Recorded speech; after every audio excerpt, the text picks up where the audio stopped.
Hello, listeners past, present, and future. This is Haddonfield Radio, where, as always, we bring you the history, legacy, and lore of movies, trailers, and more. We are your basement-dwelling hosts. I'm Christian White. And I'm Joe Francazio. And this season on Haddonfield Radio, we will be joining you for a deep dive fan commentary journey through every single film in the Friday the 13th franchise, featuring everybody's favorite rebooted wrecking ball of remorseless revenge, Jason Voorhees.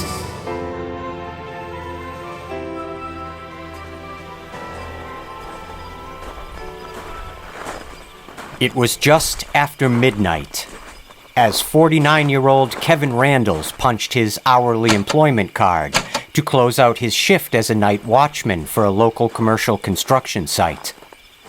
The work detail sat along the coast of the Isle of Anglesey and the newly developing A5 Thoroughway, a languid stretch of scenic highway meant to lure travelers and their wallets to the lush, sleepy countryside of the United Kingdom's North Wales.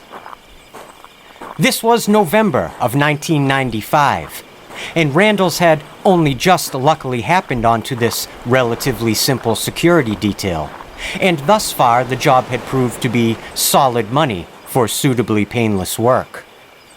The ample pay was cash in hand and even more appealing, under the table, and all for patrolling the fenced-off outer perimeter of the labor yard on foot, twice an hour, without fail, through each ensuing shift, ensuring the safety of the expensive excavating equipment, as well as the personal tools of the managing contractors who paid their generous salaries. Randles, and a small revolving door of other back-footed local men, traded off alternating graveyard shifts, guarding the expansive yard during the long, dark Welsh nights. That particular shift was something of a rarity, as it was nigh on Calan Gaeaf, and so the state of affairs had become a bit relaxed, allowing Randles and a couple of the other redundant men to clock out a bit early. Randles and many of the other nomadic workmen were living essentially on site at a roadworks campground just off the snaking A5 roadway. After punching the clock, the now off-duty night watchman locked the main gates and then began his quarter-mile walk from the contracting offices to the site of his rented trailer, parked amongst the other camper vans bordering the nearby village inlet of Mona. Randles would catch a few hours' rest in the hedgerows of rentable 5x10-foot double-wides, which were notoriously replete with the sort of creaky, springy, children-sized cots that well resembled the kind of accommodations more often found in a county jail, which, ironically enough, felt right at home to many of the vagabond day laborers that populated the coastal regions of Wales, in search of the odd job or even steady temp work much like this.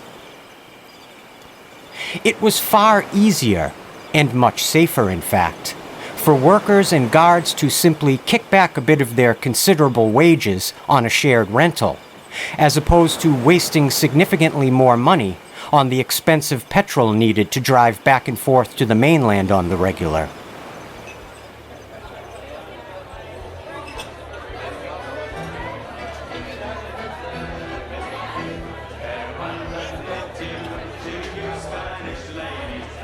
That night, he made a predictable stop-off at a crowded local watering hole, where a cheerfully inebriated Kevin Randles joined in on singing some old sailor songs, while tossing some proper darts, and all, of course, while downing a quick nightcap, or three, of Randles' personal devil, cherry brandy. Randles then shambled out of the pub moments past last call, and continued on the darkened footpath leading to the meager comforts of his caravan trailer and creaky old cot.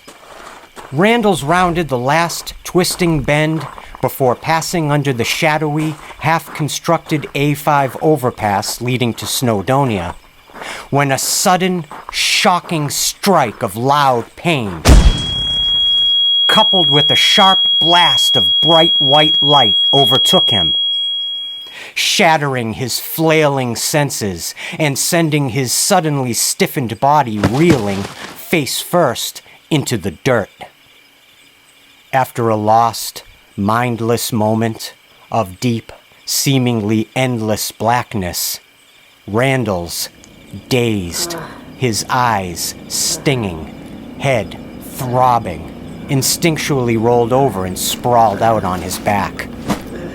He numbly reached up, patting the jagged, damp gash riding the crease of a still-swelling goose-egg welt, when someone roughly grabbed his body by the pant legs and began steadily dragging him further down the woodland path on his back, leaving a sanguine snail trail of blood and translucent spinal fluid soaking the ground behind them. Kevin Randalls had been struck over the head by a man wielding a 13-inch hickory wood police truncheon, which is to a baseball bat what a dagger is to a sword. Rivulets of blood were flowing down into Randall's clouding eyes as he began clumsily trying to babble, plead, and awkwardly struggle. In return, the man, his attacker, dressed head to toe in not just black, but black leather, tersely struck Randalls again across the head for good measure, but with half the force of the previous blow, just enough to show him who was in charge, and all without wasting even one single word. Randalls had no way to know it at the time, but the very man who had struck him with enough force to kill almost anyone else, the man who was now hauling Randalls most likely to his ultimate demise, had already been responsible for the recent enigmatic disappearances and heinous murders of 2 other innocent area men. And after having committed these 2 brazen and wanton murders, the killer had reached an exhilarating admonition of confidence that had tempestuously aroused more than just his twisted sexuality and yearning for the kind of complete and utter dominance that can only be properly satiated by cold-hearted murder. 2 months before, in September, at the fulcrum of the autumnal equinox, the killer had taken his very first victim to the grave, a quiet loner named Henry Roberts, who had haltingly become something of a harmless hermit, holed up alone in a rustic cottage in a nearly forgotten village of less than 400 souls, mere minutes from the vast rocky headlands of Treador Bay.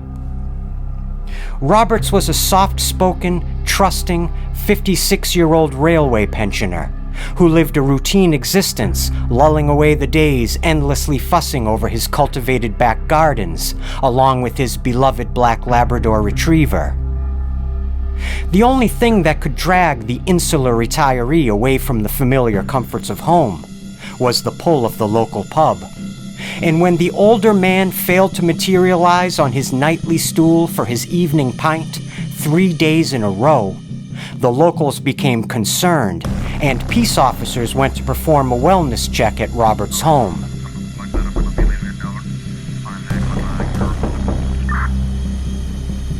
There, directly outside the front door, spread brutalized across his beloved daffodils and red valerian, police discovered Robert's partially exposed and badly mutilated body. He had been savaged with a blunt instrument and then stabbed 27 times to death. His pet Labrador was locked safely inside the house, replete with fresh bowls of water and food, seemingly left by the brutal slayer with more than a cheeky modicum of thoughtful care. And it was only weeks later, in October, a time when the bygone druids who stewarded these isles centuries before observed the solemn rituals of Samhain, when the cooling-off period after the previous attack had tempered back into a dull, arching desire in the fledgling killer to ply his newly discovered trade once again. The second man to disappear was 28-year-old bachelor and entrepreneur Edward Carthy, who the killer met while stalking through the throng of closeted locals, cruising a speakeasy gay bar just outside cosmopolitan Liverpool.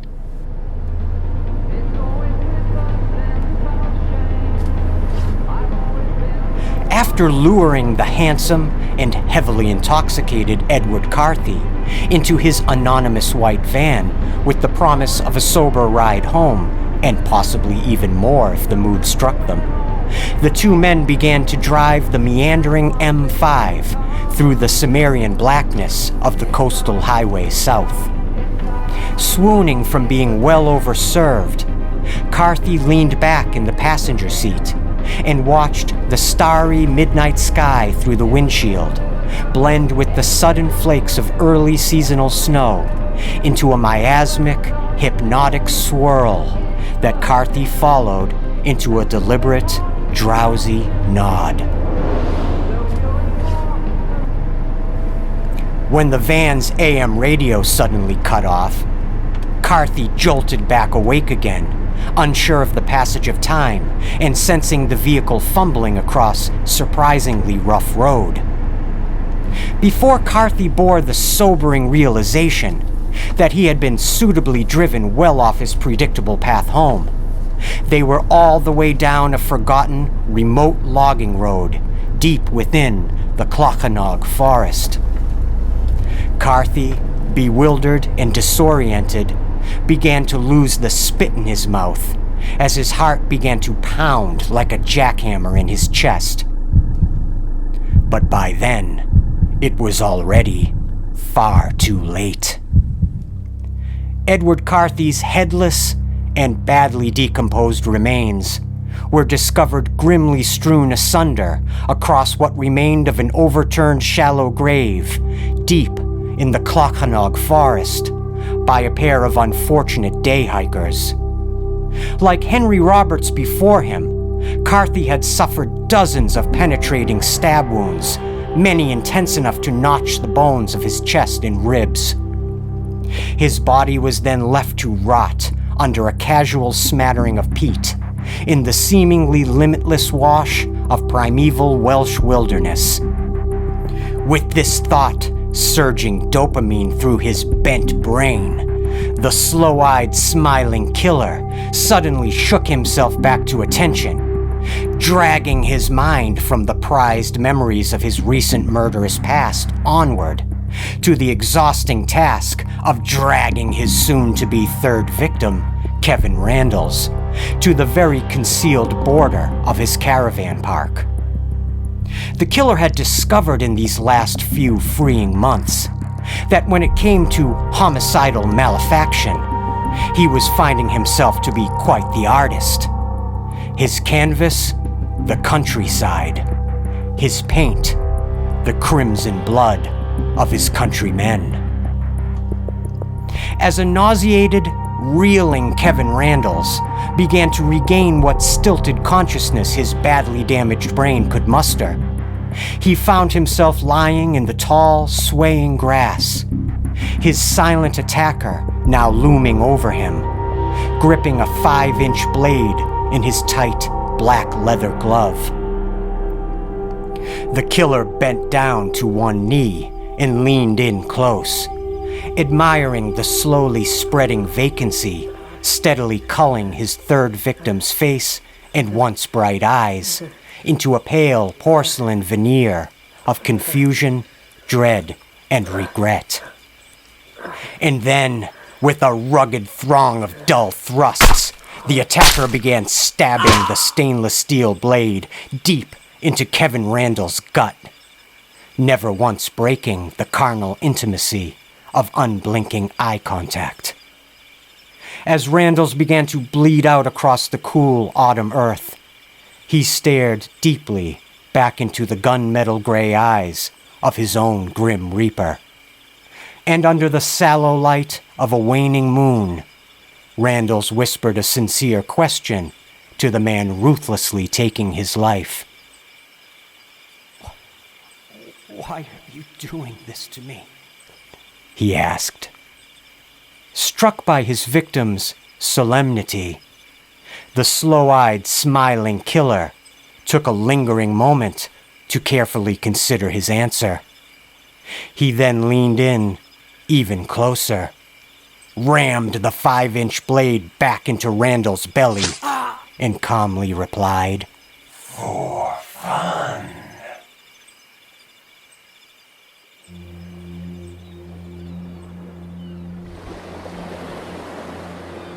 North Wales is arguably the most alluring and painterly corner of the entire United Kingdom. It is a treasured, peaceful jewel of evergreen coastal terra firma, ripe with an ancient megalithic tapestry of druidic history, replete with a self-possessed, rugged individualism that roils through the fertile hills and veins of its strident peoples. By the 1970s, generations of native Welshman Ernie Moore's kin had capably scratched a meager life off the mossy rocks of Reel in the seaside town of Kinmel Bay, but he desired something more. Well known and respected in Kinmel Bay, the hard-charging Ernie Moore had parlayed a small ramshackle penny movie theater into a chain of 4 well-tread marquee movie houses that brought in the kind of steady scratch that provided him and his family an enviable life, lived wholly on their own terms. Well, at least his. His wife and sons had learned the hard way to follow the sullen wills of their blustery, ever-imbibing patriarch. There was a pecking order in everyday Welsh culture, and that was reflected in the Moore household. And for most of his well-to-do life, Moore's son, Peter, sat quite dolefully at the very bottom. Yet, when Ernie suddenly succumbed in 1979, and with his mother in less than agreeable condition ever after, Peter Moore slipped in and took over ownership duties for the family's movie theater business. Tall, imposing, with tight lips parked in a permanent ambiguous grin, and deep-set, heavy-lidded eyes, Peter Moore was deceptively well-spoken, and like his father before him, the affable man held a natural sway over the people of Kinmel Bay, with his polite sensibility and nearly encyclopedic knowledge of cinema.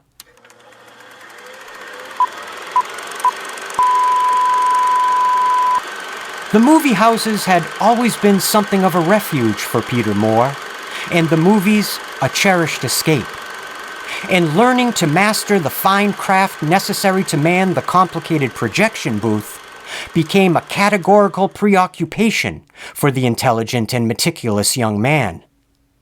During his morning strolls around the homey village to which he and his family had always been tethered, Peter Moore was known affectionately as the Man in Black, as wearing exclusively black clothing became for Moore an occupational habit as a practicing projectionist who spent most of the theater's operating hours alone in the loft, ensconced in the unspooling reels of the many classic American films his theater would proudly exhibit for a hungry community struggling with limited entertainment options.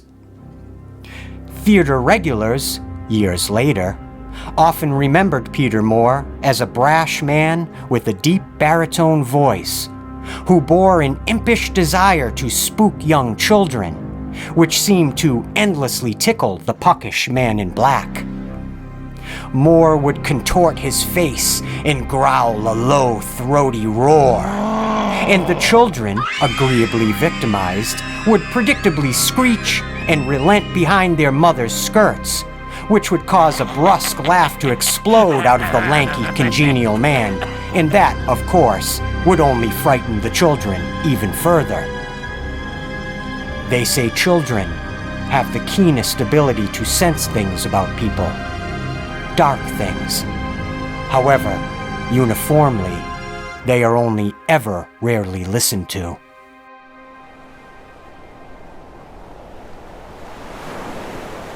In December, the licentious slayer of North Wales struck again, committing his 4th consecutive callous murder, in as many months. His final victim was 40-year-old married father of two Anthony Davies, ironically enough also employed in the business of death as a licensed crematorium technician. Davies was carefully stalked as he walked along the serpentine promenade shoreline of neighboring Abergale, until he was far enough down the sandy foothills to be otherwise completely alone. But for the ghostly, long-abandoned castles and battlements lining the eerily unoccupied seaside, leaving him free from the prying eyes of any conceivable living witnesses. It was cold, but not yet biting, only just entering the draft of a sturdy English winter, so Davies and his stalker were left to their own devices along the waterfront. And that is when the serial aggressor made his move. Davies was, like the killer's previous victims, violently struck with a blunt instrument, repeatedly stabbed, and then left to bleed out on the chilled white sand and shingle of old Pensarn Beach. Yet this time, for reasons unknown, the killer had attacked in much more of an unplanned frenzy, and Davies had seemingly put up a righteous fight for his life that clearly took his aggressor by surprise. While assailing Davies with his lethal blade, the killer reportedly sliced his own hand and left crucial droplets of traceable DNA behind in the sand. This categorical forensic breakthrough was only further strengthened when several local witnesses also reported seeing an identifiable white van leaving the crime scene, which local police traced directly back to the man in black. Peter Moore was summarily arrested without incident on December 22, 1995, and initially he categorically denied any conceivable involvement with the heinous crimes. But after a search warrant of both his residence and movie houses uncovered specific items belonging to his alleged victims, which Moore seemingly kept as obscene trophies, it seemed his back was finally against the wall. From his arrest up until his trial at Mold Crown Court a year later in 1996, all rise. Peter Moore was represented by Special State Solicitor Dylan Reese-Jones. Reese-Jones wrangled diligently with the puzzling and uniquely grandiose defendant, and finally, after days winding through a nightmarish odyssey of parsing integral kernels of factual evidence up and out from the slurry of outright obfuscation left in Moore's duplicitous wake, cracks began to form in the accused killer's carefully crafted facade. Finally, on Christmas Eve, Peter Moore had an otherwise average holiday card hand-delivered to the home of Dylan Reese-Jones, his solicitor. When Reese-Jones opened the festive posting, he blanched with the sobering realization that the card exhibited the meticulous details of Moore's calculated confession to the libidinous executions of 4 inculpable individuals. Armed with this frighteningly ubiquitous Christmas card, bearing the shocking details of Moore's unholy deeds, written in his very own hand no less, a stiffly worded criminal indictment sealed the fate of the man in black, and North Wales finally saw Moore for exactly what he truly is: a self-centered, psychopathic murderer without one iota of regret or remorse. And yet, ever the blasphemous trickster, on the high holy day of Christmas, not 24 hours after he coldly confessed to 4 irredeemable murders, Moore startlingly played his chilling final card and withdrew his previous open admission of guilt. He then infamously went on to quite emphatically claim that all along he had actually been protecting the identity of the real killer, Someone more persuadingly opined that was far more dangerous than even the barristers and wardens believed him to be. Someone that even the man in black claimed to live in inexorable fear of. After a terse exchange of negotiation, Rhys Jones finally begrudgingly coaxed Peter Moore to state, on the record, the specific name of this supposed alternate suspect. And with that, Peter Moore took a deep, calming breath and then quietly exclaimed, "His name was Jason." Almost immediately, expert psychiatric professionals proffered that the quote-unquote Jason identity was some form of dark passenger alter ego. But seasoned investigators, intimately familiar with Moore's vexing manipulations, fostered that Jason was nothing more than an imaginary patsy, a frantic and desperate gambit meant to simply buy time. Yet, a forensic pathologist made a startling connection to both Moore's cinema roots and a popular American horror movie franchise that had titillated and terrified fans all over the world in equal measure. Which led investigators directly to Camp Crystal Lake and Jason Voorhees, the mute, murderous mongoloid at the eponymous center of the Friday the 13th series of films, whose chilling presence on screen had dominated the horror genre during the preceding decade. Moore had not just exhibited the Friday the 13th films at his cinemas. In truth, he had personally obsessed over them. I don't want to scare anyone. I'm going to give it to you straight about Jason. From his perch, up in the tenebrous projection booth, screening each consecutive Friday the 13th sequel at his movie houses over the years, Moore enviously observed packed halls full of rowdy paying audiences, riotously cheering on the blood-soaked exploits of the masked killer, butchering nubile, lustful victims on screen. Clearly, this made a deep impact on the disturbed man's devious mind. And many of the vaulted Friday films that Moore so admired held peculiar details and narrative situations that, when viewed in context with Moore's reprehensible crimes, sent shivers through investigators and solicitors on both sides of this appalling case. However, as professionals bound to serve at the behest of due diligence, police detectives still capably attempted to run down anything else related to the so-called Jason lead, to, of course, no further productive avail. At that point, with his gamesmanship well and truly exhausted, Moore was summarily tried, convicted, and ultimately sentenced to 4 consecutive life sentences for his debauched crimes. The convicted serial predator, Peter Moore, now forever known as the Kinmel Bay Killer, was sentenced to serve his time at the United Kingdom's own Rikers Island, His Majesty's maximum security prison at Wakefield, an infamous hardline institution notoriously nicknamed the Monster Mansion, due to the dubious number of high-profile, high-risk sex offenders and serial murderers held in custody there. Much like his cinematic idol, Jason Voorhees, Peter Moore killed without any conceivable regard for human life.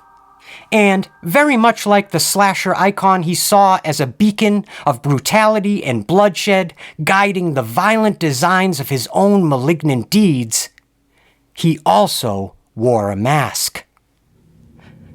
But in this case, it wasn't the terrifying simplicity of a 1970s-style hockey mask. He wore instead the mask of propriety, the mask of normalcy, And ultimately, most obscuringly of all, Peter Moore wore the mask of sanity. Nearly 13 years after the Kinmel Bay Killer's notorious serial slayings sensationalized North Wales, the true-life maniacal madman's cinematic inspiration, Jason Voorhees, was gearing up to make yet another murderous run at the pop cultural zeitgeist. It was 2009, and this time, the brand new film would be courtesy of producers Andrew Form, Brad Fuller, and action film maestro Michael Bay, whose production company Platinum Dunes had begun to corner the market when it came to revitalizing the iconic slasher superstars of the 70s and 80s. This shrewdly calculated move also ostensibly meant a return to the very birthplace of the entire Friday series, Paramount Pictures, who was funding Form, Fuller, and Bay's exciting new shingle. After he had previously guided the 2003 remake of The Texas Chainsaw Massacre into a monster-sized hit for Platinum Dunes and Paramount, producers wisely rehired the in-demand music video director Marcus Nispel to direct the new, modernized update of Friday the 13th. And believe it or not, lightning struck twice when the Platinum Dunes reboot of Friday the 13th was released on Friday, February 13th, 2009, transforming the 11th overall entry in the Crystal Lake saga into a massive commercial hit, grossing well over $100 million in its domestic theatrical run, which was an astonishing result. And yet, despite nearly universal praise from die-hard fans, as well as being a major financial earner, this, for all intents and purposes, is where the story of Jason Voorhees seemingly ends. For there has yet to be, at the time of this episode's release in 2025, any further subsequent Friday the 13th franchise films. At least, officially. And that is simply due to a tragic perfect storm of greed, ego, and never-ending legal wrangling that has cheated the fans out of something they have truly cherished and supported for decades. But, as we all well know, it takes a lot more than legal wrangling to keep a good slasher down, considering even death itself bows down to the undisputed king of killers. So no matter what happens, when it happens, where it happens, and how it all eventually shakes out, always remember that the curse of Crystal Lake never dies, and Jason lives forever. This is the history, legacy, and lore of Platinum Dunes and Marcus Nispel's 2009 film Friday the 13th, and Joe frickin' Francazio. Here we sit, 33 frickin' episodes into Haddonfield Radio's history, not counting all of our unofficial Trailer Park episodes, live streams, and all the rest. 33 episodes in, and let me get right down to it. Joe Francazio, Esquire, what do you think of Platinum Dunes Friday the 13th? Well, right now I'm stuck on deciding if I want Joe freaking Francazio on my gravestone or Joe Francazio Esquire on my gravestone, because they both sound great. How about Joe frickin' Francazio Esquire? Oh, perfect. There we go. No, so I like this movie. I enjoy it. It's fun. I can also nitpick it to death too. You know, I mean, it's a kind of a mixed bag for me. I flip flop a lot about. Well, hit me with a couple. I don't have I feel like I don't have a straightforward. I can talk about some great things about it. Okay, but yeah, I start there. Okay, hit me with a couple things you really like about this entry. I really like that it makes me squirm, the kills sometimes. That's a big one. That it's not, it's a little more, it's got a little more horror to it. It's not just about gore, like the 80s gore was a different sort of thing. This has got that modern, very realistic thing going on, and it makes me like squirm again when I see some people getting it, which I really loved. In the past few Fridays, as we've discussed in previous episodes, we sort of meandered into, in the franchise sense, into a little bit more supernatural territory, a little bit more humorous territory. This film returns the franchise right square back to its horror roots, just like what you're saying. I totally agree with that.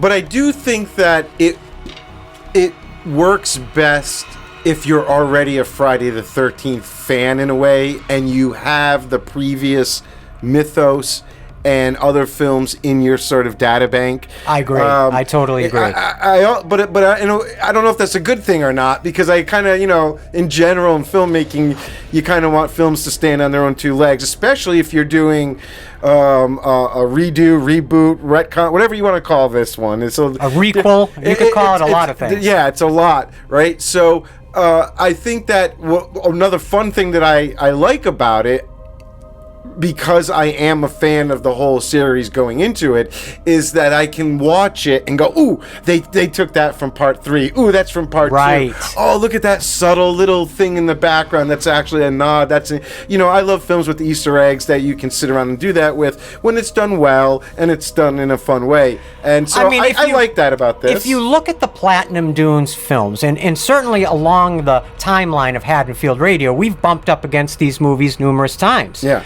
When we discussed Rob Zombie's Halloween and Halloween 2, Joe and I posited that in many ways you can kind of do a thought experiment and assume those two Halloween films almost as like the quote-unquote Platinum Dunes versions of the Halloween franchise, right? Yeah. If put it this way, I truly believe that if Platinum Dunes had acquired the IP of Michael Myers at that time, along with Leatherface and Jason Voorhees, it would have either been Rob Zombie or maybe Eli Roth that would have been hired to direct that film. It would have probably looked a lot like what Rob Zombie did. Marcus Nispel again, probably. Or maybe, and that would have worked maybe to its advantage. Hey, we said when we were talking about the Nightmare on Elm Street Platinum Dunes entry that they probably should have just got Marcus Nispel to direct that as well. Yeah. And just kind of make it a trilogy. Because I personally really like what Marcus Nispel brings to these Platinum Dunes films. His Texas Chainsaw Massacre remake and his Friday remake. Now, you are I'm going to differ a little bit there. Well, when I first got here today to record, I have to admit, I assumed that you were going to say you just loved this movie. Because I love that. I'll be honest with you, and I'm not trying to throw a spoiler out there for our upcoming second live stream where we'll do our ranking of the second half of the Friday series. But I have to say, this is easily my favorite entry from 6 to this one. From Jason Lives till now, this is my number 1. I just think, for a lot of the reasons you were saying, I just think it's sort of just like a turbocharged, super-powered Jason Voorhees misadventure. And a lot of it for me has to do with Derek Mears. Well, yeah, he's another positive about this film for sure. Like, what do you think of Jason as a character in this entry? And some of the evolutions they give Jason in his mythology. Yeah. I as a whole, in general, I like it. It seems to me that there's just, in the movie in general, I feel like there's just something that's hard for me to put it to words. There's just a little... this one had a little less magical pixie dust sprinkled on it to me. It just, there's a little less of a... It's just like it's a good, solid horror movie. It feels much more commercial than, like, say, the original 8 Paramount Fridays. If the other films had never come out, and this was like the first Friday the 13th film, it would have been a solid horror film, but I don't think it would have turned Jason into an icon again. It wouldn't have gone on. I love what you just said there. That's a really interesting way of looking at this. If there hadn't been any other previous Friday films, and the Marcus Nispel 2009 film was introducing Friday the 13th as an IP and Jason as a character. You're suggesting you don't think it would have caught on in an iconic way. Well, it didn't even really catch on, even with this back history. I mean, the movie did great financially at first. But explain that a little bit. By the second weekend, it made $40 million this opening weekend. It broke records. It was the biggest, opening for a horror movie at the time.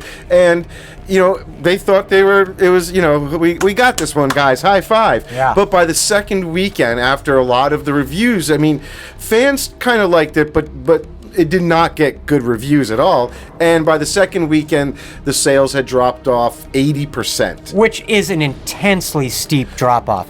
A normal, predictable, let's say for like a superhero blockbuster, a normal predictable drop-off on a front-loaded movie like a Marvel movie is hopefully between like 50 to 65%. And that's pretty steep in and of itself. 80% drop-off, you said it earlier before we were recording, that really speaks volumes as to the word of mouth coming out of that first week. It made almost half of its money just in that first weekend, its total box office. Yeah, it's just front-loaded. And then it was, it took years to get the other half. But let's keep in mind, this movie only cost $19 million to produce. Right, so it was a financial success. Now, the other problem I feel like the movie has going for it, but also needed to happen for the movie to happen, was that I think it's got too many cooks in the kitchen. I mean, you've got 4 production companies. 3 of them are major production companies. This is true. And everyone has to sign off on everything, which also I think translated to why we didn't get more sequels.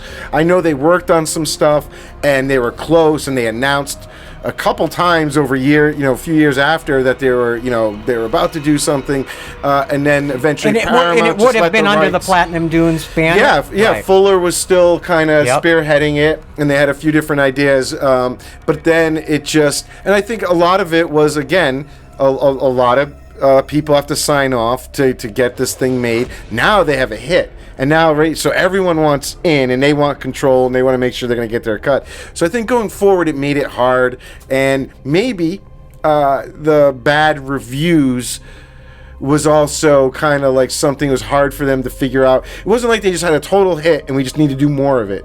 They made money, but if they were reading the press, they should have known that they were also going to have to step up other things, so what I think is really interesting about this film as sort of a microcosmos of the entire Platinum Dunes experiment, I love this idea of the greatest hits, quote unquote, approach to these franchises, and I think that's actually part of what went wrong in my mind with the Nightmare on Elm Street entry in Platinum Dunes. Is it just feels like a retreat of the first movie, just done poorly, as opposed to giving the fans, it's almost like Fuller, Form, and Michael Bay really understood that they were making a product to be super marketed directly at a certain community of fans, like the fandom. And I was looking around a lot online on Reddit and other places, and I seem to find a lot of positive fan sentiment that exists to this day.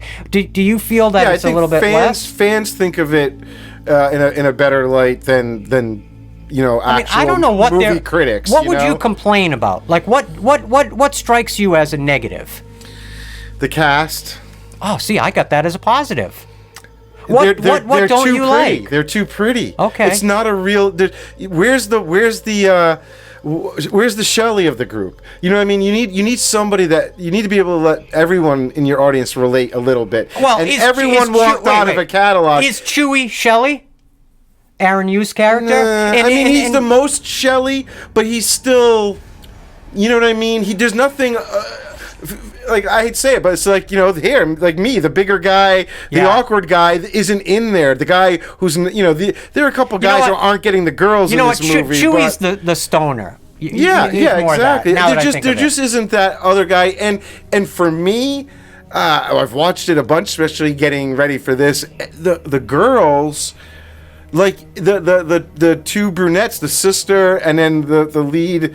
Danielle Panabaker and Amanda Righetti. To tell apart? Tell apart. I have that problem too. I have to admit. You want these people, your characters, to. You don't want to have to. Your audience to have to wonder which girl is which again, or what's going on. Or I do have to admit, my mind did wander when I was catching up with this movie. Now I think of all the Friday the 13th films in total, I would say over the last 10 years, I've probably watched this one the most of any of them because it's just a movie I don't mind throwing in and watching if I'm in the mood for a Friday the 13th film.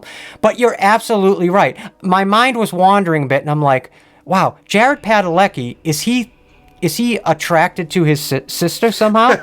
Because he's found someone that he's seemingly attracted or bonding with that is a doppelganger of his missing sister. Now, then I wondered, was that part of the casting idea that maybe I'm thinking too deep about this, but maybe you cast Danielle Panabaker because of her resemblance to Amanda Righetti, because in terms of the way the psychology of the characters is working, it's more like a reminder of who he's looking for, a reminder of that he's out here searching for his sister. It's like almost like a physical model of his sister that he also sees now in danger. Well, she's the one that kind of keeps bringing this guy back into the fold, which is another problem. I mean, there's a few story things, and one of the story things for me is how quickly this girl just sort of abandons her friends and goes off with this strange guy. You know what I mean? Who seems pretty edgy, Right, yeah. I mean, devil's advocate. When he's in there looking, he's like looking for his sister, and they have the cool guy sort of gives him a little bit of guff in the county store, the general store. Yeah, he seems sort of like an edgy guy. I don't think I'd be running off into the woods with him right off the bat. And I get they're doing this to sort of show the empathetic side of the girl, but like they get to the house and within just a couple of hours she's just gone with this other guy, left the guy she came with behind. But and I know. That's supposed to tell you a lot about the characters, and they got to just sort of move the story along, but Jared Padalecki just has that utterly trustworthy face, though. Yeah. You almost can't imagine him doing anything untoward. To bring back up my obsession with the Doors, I just kept looking at him in this movie going, God, he'd make a great Jim in a tribute band. Maybe not so in a film, but he's got the look for a good Jim in a tribute Jim Morrison, band. I totally see that. But, it's the other thing for me that I have a little bit of it's hard for me to get by when I'm watching it in my head about Jason. I love Jason in terms of the design. I don't like how smart they made him in this. Oh man, again, I totally disagree with you on this.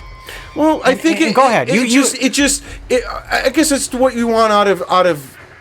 I mean, is it fine for just a horror movie and what they're setting up here? But they're sort of kind of changing a little core part of Jason here that is I don't know, makes him a little too human for me. I mean, he's just like a dude in this movie. I know that's how he was in the first few movies, okay? But he's just a little more skilled for somebody who's been living on his own in the woods. And Not saying it couldn't happen. That would be my argument for why it makes sense. Okay, first of all, we are dealing specifically with the living incarnation of Jason Voorhees, the original era. This is all these elements that we're talking about, Easter eggs and others, are drawn from what? The first 4 movies, right? Yeah, well, mainly the 3, 4 just a little bit. A little bit, right? Yes. There's like basically Jason coming through the window like he does to Corey Feldman. Yeah. But you're right. Mostly the first 3 in terms of Jason as a characterization, in terms of an incarnation of the character. I would suggest it is not so much that Jason Voorhees has this exceptional altered up level of intelligence. It is simply that he is basically the equivalent of like a survivalist. He's had to survive in a forested, primitive setting that he basically has the comprehensive intelligence of like a Neanderthal. Think about like a Cro-Magnon or a Neanderthal who was living very similarly probably to how, if you imagine how this version of Jason would have come of age from childhood. Well, I'm going to say that they're playing smarter than that by other actions of his. Well, oh yes, he digs these very complicated tunnels underneath Crystal Lake. He doesn't dig those. Those are there. those are old mine shafts. Let me correct myself. He maintains them, and he utilizes them as a way to get around people, get ahead of people, get around in a. Of course, the idea that you always wonder in all these Friday the 13th movies, if the victim is running and Jason is walking, how does he always catch them? Well, I found it really satisfying that there was an answer to that, at least in terms of this one entry, that he has these underground tunnels and with the ringing bells, so he knows where people are. Yes, and even to maintain something like that, it would take intelligence. But again, I would argue it's that kind of survivalist intelligence, that hardwired intelligence that he has just sharpened like flint in his own mind in order to survive. He also is a very rugged, large individual. He's like the size of a Sasquatch. And Sasquatch, they live perfectly fine in the woods of New Jersey. And what do you call that giant forested region of New Jersey? The Pine Barrens. There's got to be 5 or 6 Sasquatch, and there's some cold-ass winters out in New Jersey. And yet Jason has survived. And you see he's got essentially a shelter. He does have what you would need to theoretically survive on the rough. Yeah, I mean, but there's also the storyline that he goes and steals things from people's homes, the barns, the kerosene and stuff. I get it. Don't get me wrong. I understand what they're doing. For me, it's just a little. It's just a little too much. Just a little bit, you know. I even hear the writers talk about in the couple of or interviews from back in the day, like they said they purposely made him smart, and it's. I'm not saying it, just in a narrative sense, by making a crucial decision like that in terms of this existing characterization, it immediately does, for good or for bad, it immediately does drive up the stakes of the other characters, which drives up the kind of intensity of engagement you're going to get from your audience. So giving Jason some more tools in his tool belt that are intellectual tools and some more physical implements he can creatively kill people with only just enhances the Friday the 13th mythos for this particular strain. And I would truly argue, I've argued it now unsuccessfully probably in the last 2 entries, that in Jason Goes to Hell and Jason X, that in my opinion we're seeing multiversal versions of Jason. These aren't the original Jasons from the first 8 Paramount films. Well, in this one, I know for a fact this is a multiversal Jason. This is a different timeline, different events. They're obsequiously similar to the events we're familiar with. This isn't really a remake. It's a reset, reimagining. Or, You know what I mean? If you're going to use one of these words, and I get it. Like they've changed some things. I'm just saying. I'm just saying that they don't. The level of intelligence went a little too far for me. That's all. But I still enjoy. I enjoy Jason. Derek Meeks' Jason is amazing. Derek Mears. Derek Mears' Jason's amazing. I got some things I want to talk about with him too. Really fascinating things, but we'll get there. I just wanted to bring up really quick as we're talking about characterizations. I find it really satisfying as well within the story of this film. The way that the Jared Padalecki character of Clay Miller is clearly positioned to be a second attempt at the Rob narrative from Final Chapter. The idea of this guy who's hunting down his missing sister in this area where there's this potential serial killer that's sort of a myth, might be reality. In the original movie, if you remember, one of the biggest drawbacks we discussed in that episode is that the timeline is so messed up for Rob in the original film. His sister really only would have been missing for like 36 hours by the time he's tormented by it and hunting down Jason. But I think it's done in this version, the 2009 version, to a T. Well, yeah, this is one of the good things about this film. He even looks like Rob. Yeah, they're able to they were able to write it so that everything makes sense, using a lot of these bits and pieces from the first 4 movies, and then you put it all together in a form where, A goes to B and B goes to C. But you know what I was missing?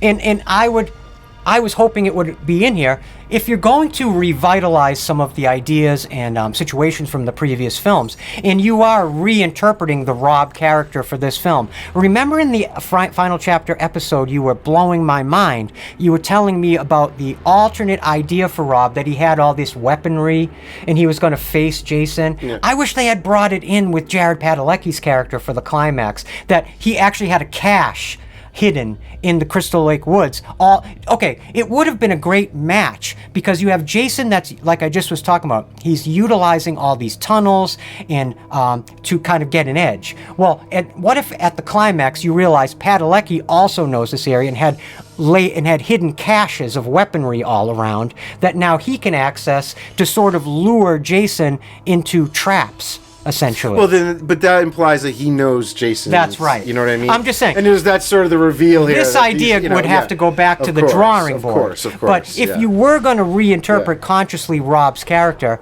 I wish that element of that characterization had ended up in the final chapter. Yeah. And here you have a second chance, and again, they don't use that. And I just love that, having somebody who absolutely can face Jason, because it is super entertaining that the whole movie, final chapter, you're waiting for Rob to face Jason, and then he's mowed over immediately in the most violent and horrifying and unsettling way possible. Jared and Jason have a pretty good fight. He gives a good low. He gives him a good couple of hits. Yeah, in the history of people trying to fist fight Jason, I would put Clay Miller, Jared Padalecki's character, pretty high up on that list. Yeah, he held his own for a few minutes. He's not John Shepard, but then again, that wasn't Jason. Yeah. That was Roy Burns. Yeah. But I'm going to say Jared Padalecki might take the belt, so to speak. Yeah. And we should mention that the writers were the same writers from Freddy versus Jason. Damian Shannon and Mark Swift. Like kind of childhood friends here who work together all the time. And they brought so much humor and sarcasm and sort of entertainment value to Freddy vs. Jason. I'm actually quite surprised at how kind of stripped down this story is for the 2009 Friday. Yeah. Especially from those same writers with their own voice. Yeah. Well, don't forget, the writers, it just starts with the writers. But ultimately, what ends up on the screen, it ends up going through producers and directors, and who knows what they changed. A big part of the making of this film, which I'll bring up now because it's kind of on the boring end to talk about during the film, was that there was one of the larger, bigger writer strikes was happening right when this film was going into production. It's amazing how many episodes of films we've covered that have been bumping up against these writer strikes. So also famously on this production, there was a lot of tension and arguing between the producers and Marcus Nispel.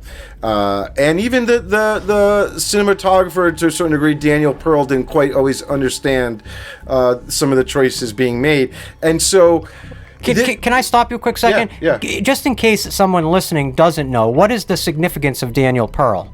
Well, he was the cameraman. He's the guy who... Well, what did he do? Didn't he shot the original Texas Chainsaw Massacre, didn't he, in the 70s? I'm not sure. I think he did. I think he shot the original 1970s, and as well as working with Platinum Dunes, I think he even shot the remake. Yeah. Let me look that up. He had worked with Marcus on the few films before this, so they knew each other. But because of, I think, the writer's strike, and they got a script in time, but it wasn't... He did work on the original as well. So the guy knows what he's talking about.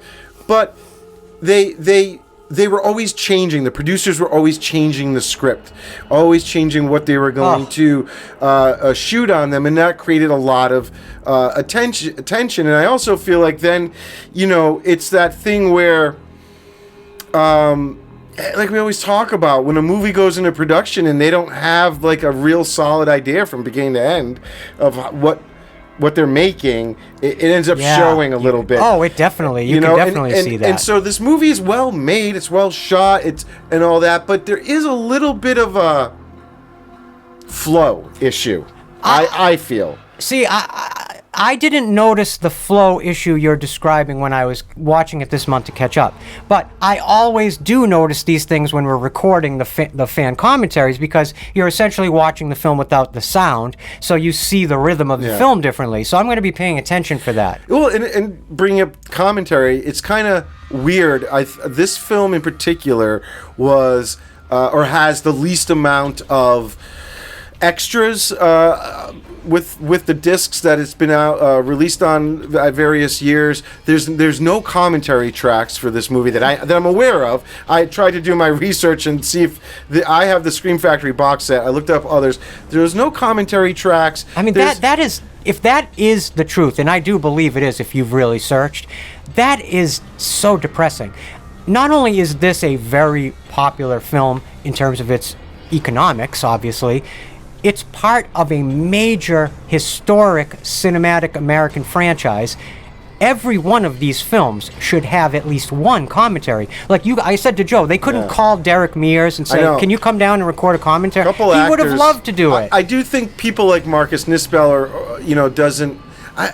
I think there's a little bad blood in there. I mean, you know what I'm saying? I see what you're saying. Which has happened in other films we've covered. I mean, according to the few things I did find out there, some interviews and behind-the-scenes stuff, like actors said, like they didn't really connect with Marcus. They connected more with Brad Fuller, and Andrew Form. Yeah, and that. Well, if you ever see interviews with them on YouTube, I was watching a bunch of different interviews. They seem like the most down-to-earth. They seem like they truly, genuinely loved these movies. As a matter of fact, I saw one of them, and he said the two things that we would not bend on is there had to be a lot of blood and a lot of boobs. Oh yeah, no, definitely. I mean, the most unwoke point of view possible. Yeah, sure. But they said these are important, creative and artistic components that are a part of the genetics of this franchise, and to act as though because it might feel more uncouth as the mores of society changes, to remove that, it just alienates the fans of these films. So he's right. He's absolutely right. I mean, he talked about, like, I remember as a kid watching these movies. What do you remember? Well, the sex and the drugs and the killing, you know? And they kind of brought it back to that, especially since previous filmmakers and screenwriters that have added emphasis and implements to the ongoing mythology of Jason Voorhees have posited that there is some potential, remember in Jason X, that sexual activity actually can kind of psychically affect Jason Voorhees. Now, I think that is categorically ridiculous, but you made a good point a couple episodes ago. If you're going to accept the innovations to the mythology from some filmmakers, you sort of have to accept it from all of them, right? And show them all the same respect. You got to give them the respect, right? Yeah. Exactly. So that is part of the lore. They were given the job, and this is what they did with it. That's in addition to the lore. You can like it and not like it, but you can't. You got to respect it. It was wrong in a way because it's what was done. Yep. Anyway, so yeah, the actors felt like they didn't get a lot out of. They said like Marcus would talk to them when he needed to. Otherwise, he was kind of a recluse. He kind of, But then, and then Derek will talk about him trying to direct him, as Jason, and he's such a visual guy that it's hard for him to kind of get it out verbally. Yes, I can imagine that he's kind of almost over animated about trying to explain it all. But so it's kind of like some conflicting info there, I don't know, because Derek's like, he's like, you got to do this, and then this person's going to get killed, and it's going to be great, and it's going to be wonderful, and you're going to throw this. Right? That's how he's saying he comes at him, and then the other actors are like, he didn't really talk to us unless he had to. So in my opinion, I think I've seen just about every film Marcus Nispel's made over the years, where you can always see in his filmmaking the aspects of filmmaking that excites him. Yeah. I think Marcus Nispel is very much a visualist.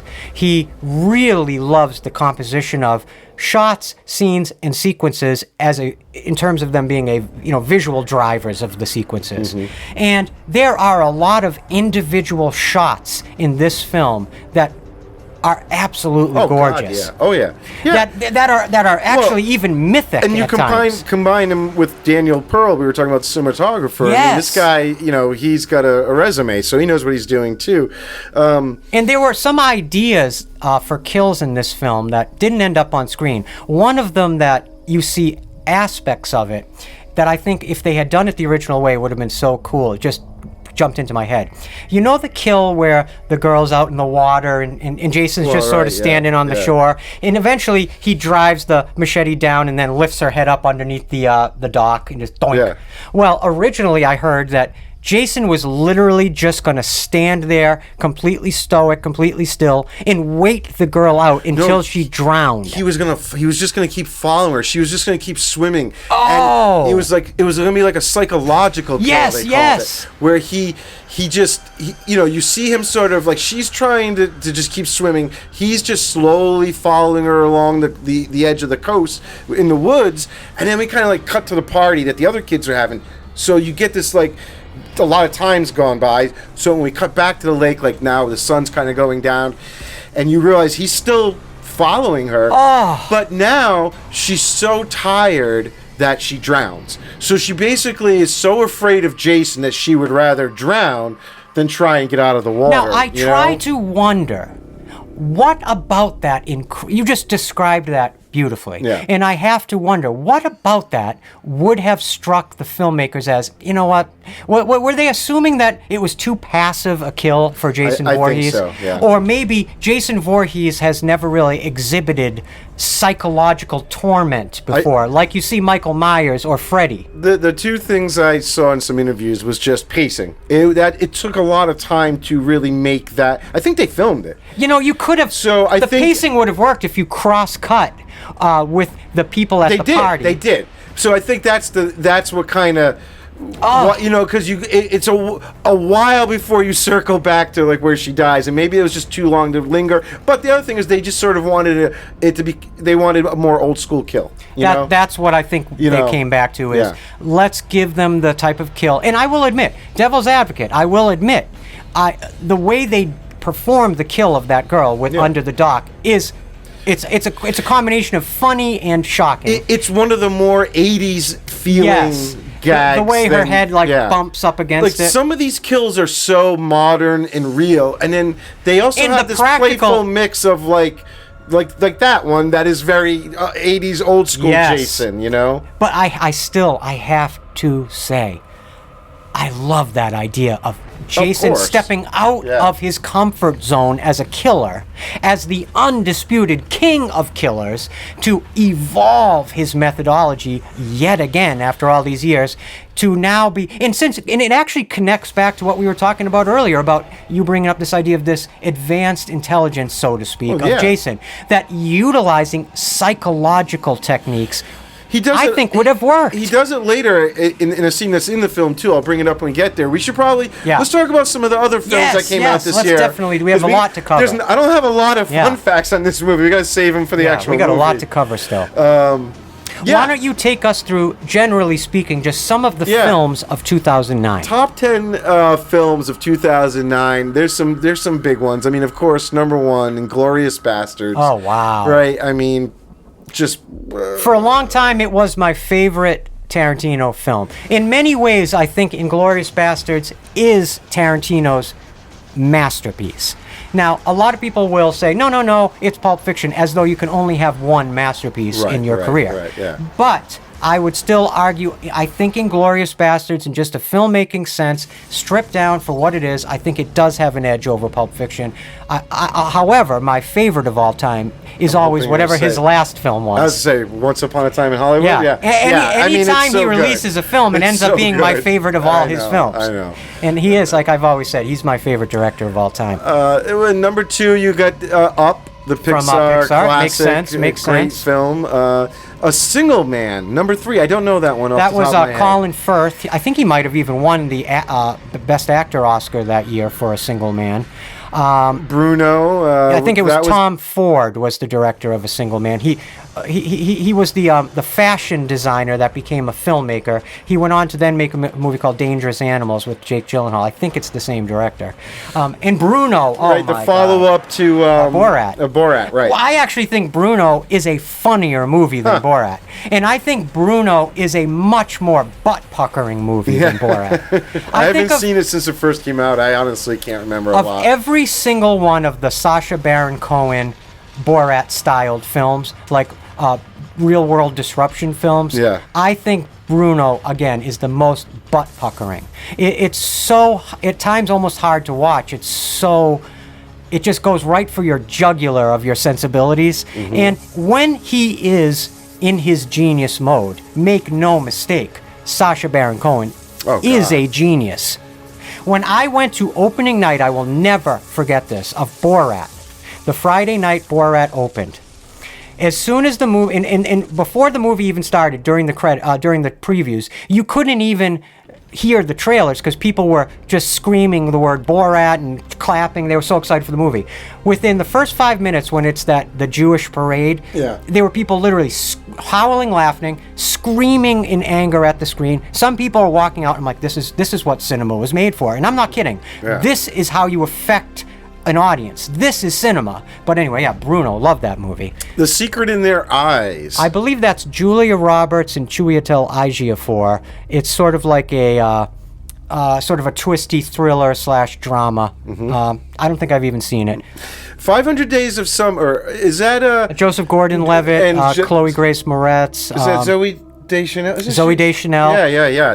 Directed by Mark Webb, who then went on to he from the success of 500 Days of Summer, director Mark Webb went on to do the Amazing Spider-Man movies. Okay. And I always thought he was the perfect choice because his last name is Webb.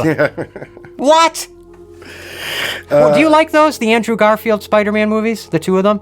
I like them. They're the out of all the various Spider-Man movies, he's the least my least favorite though. And yet, I would argue, ironically enough, I think Andrew Garfield's the closest personality-wise in his portrayal to the comic book version of Peter Parker. I think he's the closest. The more modern Peter Parker, yes. Okay. Who's your favorite, just real quick? Out of the three of them? I mean, it's hard to go against Toby. It is. That's the thing. But I have to say, I've been really enjoying the newer ones. Tom Holland ones. I do. He's just born to play Spider-Man, literally. Yeah. He was, in my opinion, literally born to play Spider-Man. Yeah. I mean, he's really good. Yeah, you know. But anyway. Toby Maguire is just always going to be my. The first two, I wasn't crazy about the third one. Just like I've loved numerous Bruce Wayne and numerous Batman, but Christian Bale will always be my Bruce Wayne and my Batman. Weird. Who's yours? Keaton. Oh, all right. Fair enough. I get that. I mean, Adam West and Keaton. I mean, wow, you're going way back. Yeah. No, Christian Bale's mine. Anyway, it's the Terror War Batman, and I'm a huge. You can't really say you're a fan of the Terror War era of United States history, but it is one of my favorite periods of American history, and that's the Terror War Batman. Anyway, best worst movie. That is the documentary, extremely entertaining film about the making of Troll 2. And Troll 2 is widely considered one of the worst movies ever made. Was that the one Jennifer Aniston was in? I think that was the first. Leprechaun. Sorry. You're right. Leprechaun. You're absolutely right. Anyway, I don't think I saw that one. Oh, we've got a big one coming up next. Zombieland, yes. I love that movie. Great one. The second one was pretty good, too. Anytime I'm ever in a conversation with anyone and I bring up anything about zombie movies, which I'm historically a huge fan of, and people roll their eyes like, oh, it's always the same thing, I always say, have you watched Zombieland? Well, that's the great thing. Well, it establishes itself really quickly as you're just have fun, let go. Don't try and be like... It's the scream of zombie movies. How did things break? The virus break? You know, it's fun. It's just fun. The Bill Murray scene is great. I mean, it's one of Bill Murray's greatest moments on screen. I'm not even kidding. No, it's great. And I always look at Zombieland. I sort of exclude the sequel. The sequel is much more straightforward. Yeah. But the first Zombieland, to me, I've always saw it as the scream of zombie movies. It was like one of the first movies to do those like 3D titles that look like they're within the environment. Frame. I love when they do that. That was a newish thing, and I remember seing that kind of going like, "Whoa, that's cool." Oh, I love when filmmakers do stuff like that. The Road. Oh my God. Oh man. That movie is talk about a gut punch of a movie. That is, of course, who directed that? Based on the Cormac McCarthy novel, and it was directed by John Hillcoat. How do you?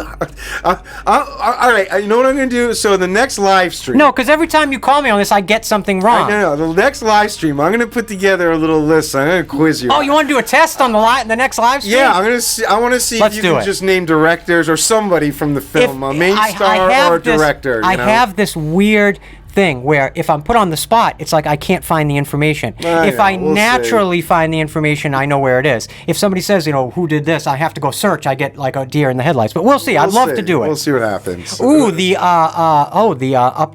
not remake because it was never another version, but the adaptation I'm looking for of Watchmen, Zack Snyder. Yep. The Star Trek reboot. Oh, J.J. Abrams. Again, this is not a remake, or it's I guess I don't want to say reimagining, because it also exists within their universe as like an alternate timeline that the characters are aware of. Yes. That's its own weird new thing, and that what they did with that movie. People do not give the 2009 Star Trek enough credit. Oh, I watch it a bunch. That movie is the perfect balance of, in my opinion, of honoring the past and preparing for the future. I find it to be the perfect balancing act of bringing in your diehard old school fans that have been there through the Star Trek franchise history all along, with elements that do not alienate those people while maybe bringing more people into under the tent. Yeah. So I love that movie. They made it all make sense that they could have, new.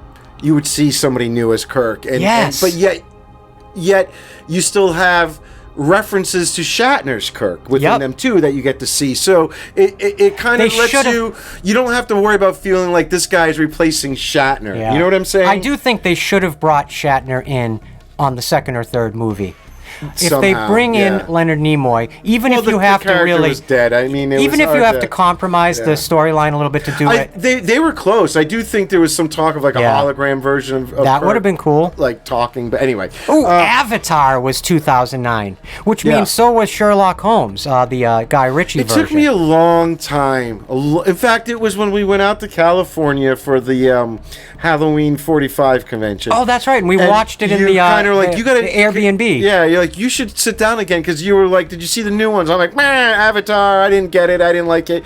And then I sat down again and I watched it when you told me to, and I really enjoyed it. Well, I always assumed you would have enjoyed it because you are such a huge fan of Cameron's Titanic. Right. And Cameron's filmmaking is just so unimpeachable in my mind, and his absolute commitment to sheer excellence in every department, in everything he does, and whether or not you enjoy his film or enjoy the Avatar films or the type of filmmaking he's doing, I think anyone that is a fan of cinema has to give him a pat on the back for his absolute dedication to bringing the greatest possible experience to an audience in a movie theater.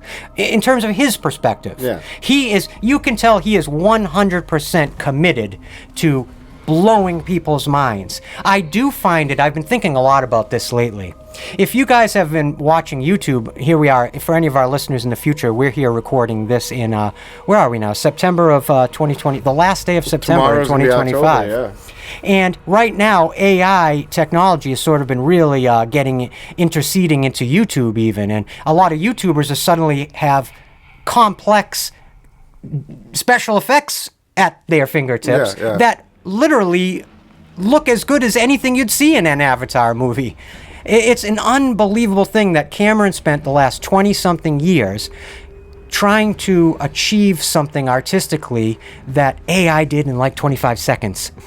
It's sad and it's interesting. But part of AI's success, or some of the type of AI you're talking about, is because of the work he did, with his effects. I mean, half of the Avatar thing is the continuum of his effects over the decades. Yeah, I mean, he's pushing the boundaries of effects to make these movies. I mean, you can look at the first one now and it might seem dated because of when he did it, but you look at the more recent ones and it's very different, and they use different technologies. It's such a good point you just brought up, because it really is. He's pulling a George Lucas here. He's been pushing the format of special effects forward for as long as he's been making films. But with this, it's like a big leap. It's a big push. Oh, absolutely. It's trying something no one really did quite on the level that he's doing it, and the amount of years, quite frankly, that he's investing into this story decades that he wants to tell. And it's a mean, combination of things. It's like 50% he's creating this brand new, evolvable IP that can be essentially adopted, adapted, or even when somebody dies, what is it when you get something that somebody died? You inherit? You can inherit this IP to do other stories going forward into the future. And he's also, on the other hand, developing this technology that will enable that creativity in the future. So, again, it's worth spending these few minutes. Anytime I have a chance to talk about Cameron, I do, because nowadays, there are so few, like, true maverick independent thinkers in cinema that aren't bought and sold by these giant conglomerate companies that actually take human creativity and turn it into a piece of their portfolio. You know what I mean? Yeah. Cameron has always stood on his own 2 feet. And literally, I picture him like Sisyphus, like pushing that rock up the hill by himself. He reinvests his success into more success, if that makes sense. I agree. Why don't we talk a little about the horror movies? Films, And the weird thing is, when I pulled up the list of horror films of 2009, I was blown away by the sheer volume. There had to be well over 100 films internationally in the horror genre in 2009, and I could find maybe 7 of them that I liked. So not a great year. I mean, again, this is around the writer's strike. That's probably why. They're probably poorly written movies. But I always loved this era, I have to say, internationally, because there were 2 movements going on in horror at this time, around the end of the aughts. In Europe, you have this thing called the New French Extremity movement. We've talked about it in past episodes.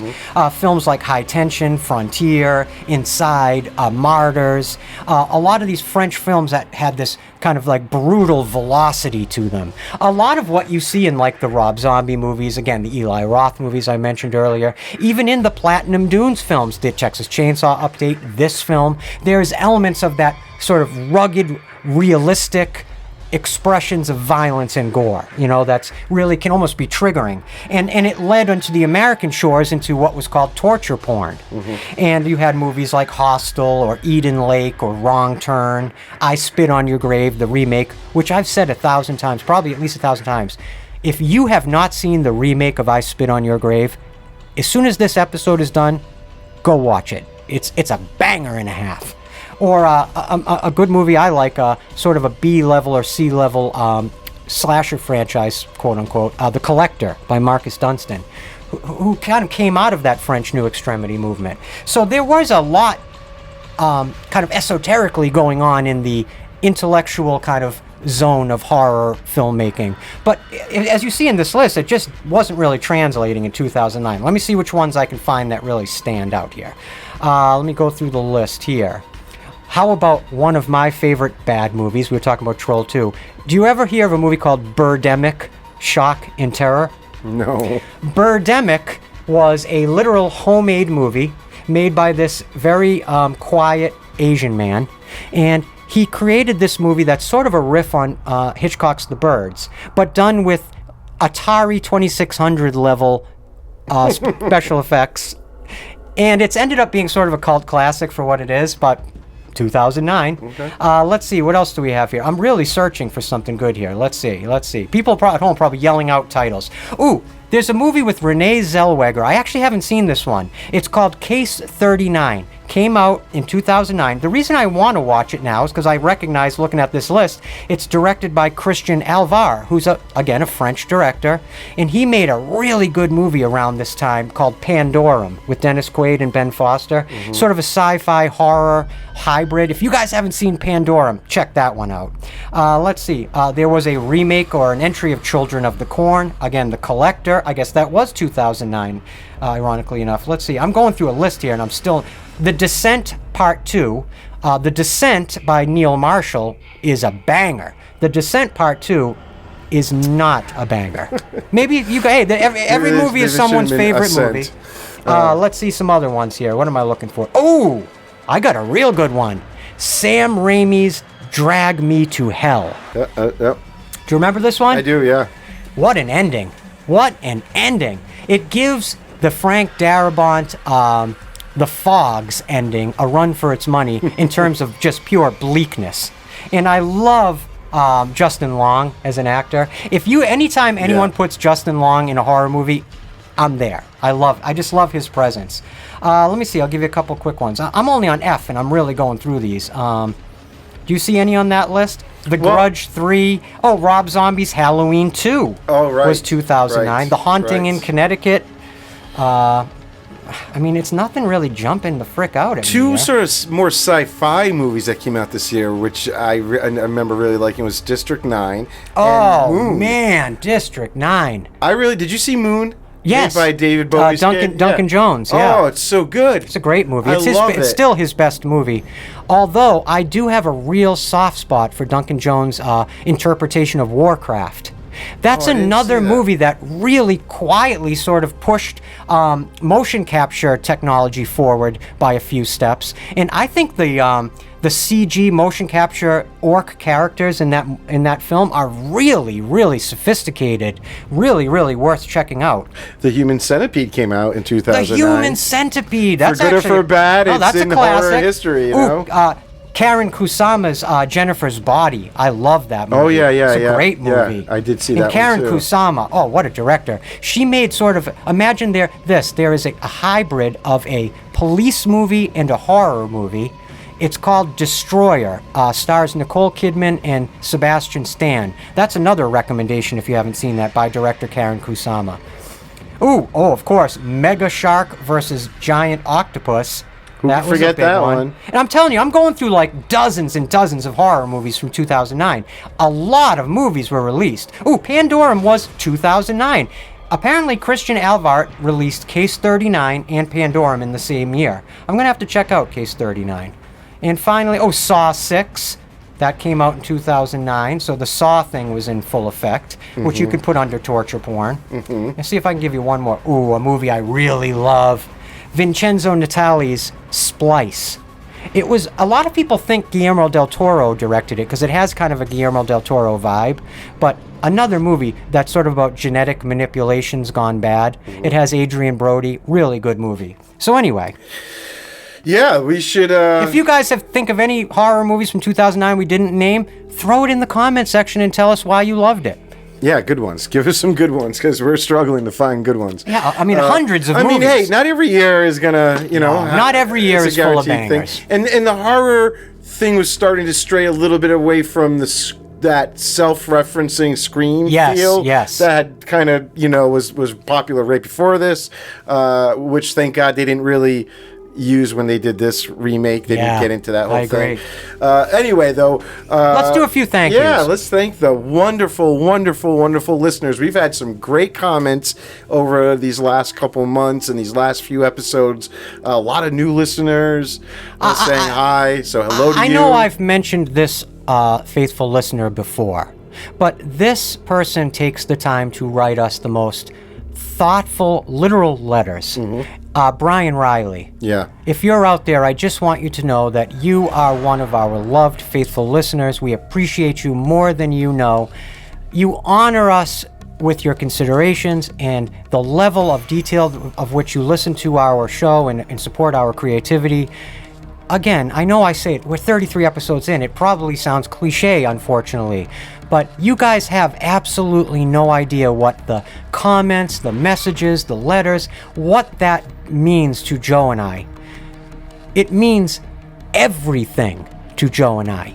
It is basically almost solely the reason why we create this series. From the start, we created Haddonfield Radio with the intention of reaching out to other movie fans who love the same kind of movies we do and just creating a fun conversation around those movies. And having discovered there are so many incredibly knowledgeable, talented, wonderful, lovely, friendly human beings out there all over the world now that listen to Haddonfield Radio. It's something that when I lay my head down on the pillow at night and I'm falling asleep, I sleep well nowadays because I'm just so thankful and happy doing this show and reaching out to all you guys and receiving your love and support back.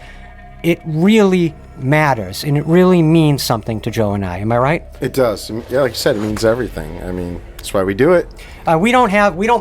We have no money changes hands in terms of this show. We don't make money from our YouTube channel, regardless of how many subscribers we have or anything like that. We made a choice not to do that because we like to be able to construct our episodes exactly the way we want.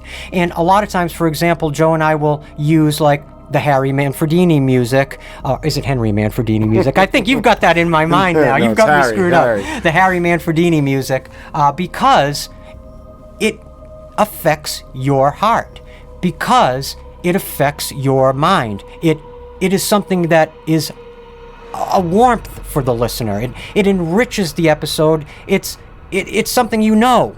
It's the soul of the Friday the 13th films, Manfredini's music. So it would be wrong for us to accept any money for our work because we're using other people's materials as component parts. But with that said, and just we would have had to change our episode to fit certain guidelines, and it was starting to drive us nuts thinking about how to do that. We just want to do the episodes the way we want to do, without censoring our language, without changing the format. We just want to do what we want to do, and hopefully you guys will continue to enjoy it. Yeah, I know that we had some comments on recently on some episodes about like how often some commercials were playing and God. stuff. And we have no control over it. I wish we could have some control over it, when and how many commercials they put in. And I think maybe you do get some control if you do become one of those paid partners with them. But like we said, we just opted out of We'd that. rather make the shows the way we have always done, and the way we know you guys will enjoy them the most and learn the most from. And unfortunately, on this platform, there are commercials. If it really kills you, you can always go to Spotify, where the episodes will play audio-wise. All of our episodes are available, if you didn't know, on Spotify as well. You can watch them there. I think essentially ad-free at this point. Listen to them. Or listen to them there. Essentially ad-free as audio-only podcasts. But that doesn't. Nothing in the content of the episode has changed. It is exactly the same episode in terms of its audio. So you can always go there if the ads are annoying, or just do what I do. I have the monthly subscription to YouTube. I haven't watched an ad on YouTube in years, and there are a lot of benefits to that. I'm not trying to up the stock for YouTube or Google at all, but it is an option. It's a way around it. It is an option. Anyway, thank you guys. We appreciate it. We love you so much. It bears repeating one more time. We love you. You guys all mean the world to us. No matter what country you are in, no matter where you are, if you are listening to our voices babble on about the Friday the 13th films, or the Nightmare on Elm Street films, or the Halloween films, we absolutely appreciate you and love you, and thank you from the bottom of our hearts. And speaking of Halloween, I just want to mention, because it'll be the next thing that comes up after for our this listeners in the episode's present, that we will be having our annual Haddonfield Radio Halloween live stream from the basement on October 30th. We will be releasing more info on exact times and everything very soon. You'll see some ads, but be on the lookout for that. This will be our third annual Halloween party live on the air. We'll do the callers. We'll have you guys call in and talk to us. We got some fun things planned. We're going to have some movie reviews, season 3 posters that we're going to give away to some people and get in your hands. And we have a really, really exciting giveaway as well. That you guys are going to really, one special thing you guys are going to like. That I think we're going to have a lot of fun that night. Yeah. I plan on having a few drinks. Listen, I don't know about our Halloween parties live on air have always been fun. We take your calls. We talk about new movies. And I was looking... Are we dressing up this year? Oh, we're going to do costumes. Didn't go well last year. No, we are doing costumes. Quite frankly, you fucked me last year. I'm just going to say it. I did F Joe, but didn't I? if you wanted to know what I'm talking about, just watch the first 3 minutes of our last year's, the second annual Halloween celebration. He got me good. Anyway. Well, I promise we'll do it in costume this year. The other thing is, if you were listening last episode, before we jump into the movie, you might have heard me refer to this episode as our quote-unquote season finale. Well, Joe and I have made some little updates and changes to the way we're thinking. And actually, the next episode, which will be episode 34, which we're going to actually keep a secret for right now. Yeah. We're going to be doing our special, quote-unquote, season 3 finale next episode.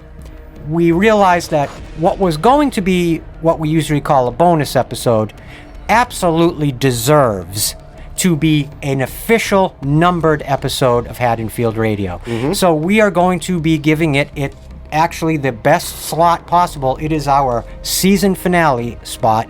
And if you go back to our previous seasons, we always do have a lot of fun in our season finales. Yeah, it's gonna be a little different. It's going to be fun. You are going to want to tune in for episode 34.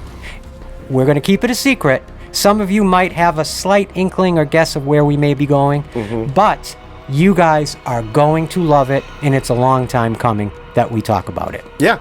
In depth. Yes. All right. Well, should we do this? Yeah, let's jump in. We're going to be watching the 2009... we were going to do the killer cut, but we actually decided to honor the theatrical cut as people saw it in the movie theater. Directed by Marcus Nispel, came out on a Friday the 13th in February of 2009. I think without any further ado, we should just jump right in. Let's do it. See you in Crystal Lake. And here we go. Whole bunch of logos before this one. Bunch of companies. Yeah, you're right. There was a lot of cooks in this kitchen. Yeah, well, when they split up those rights, I mean, I think Sean S. Cunningham's credit here as producer is mainly just because he had to give the rights. Yeah. They paid him for the rights, and is that what you think? Because I think so. I bet part of his deal was like, I'll give you the rights, you pay me for the rights, but I also want a producer credit.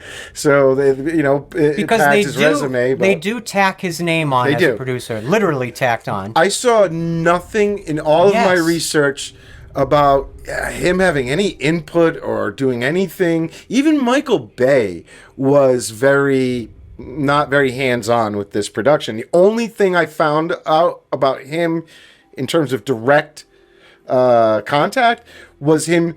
There was a story that he actually stormed out of a screening saying that there was too much sex in it.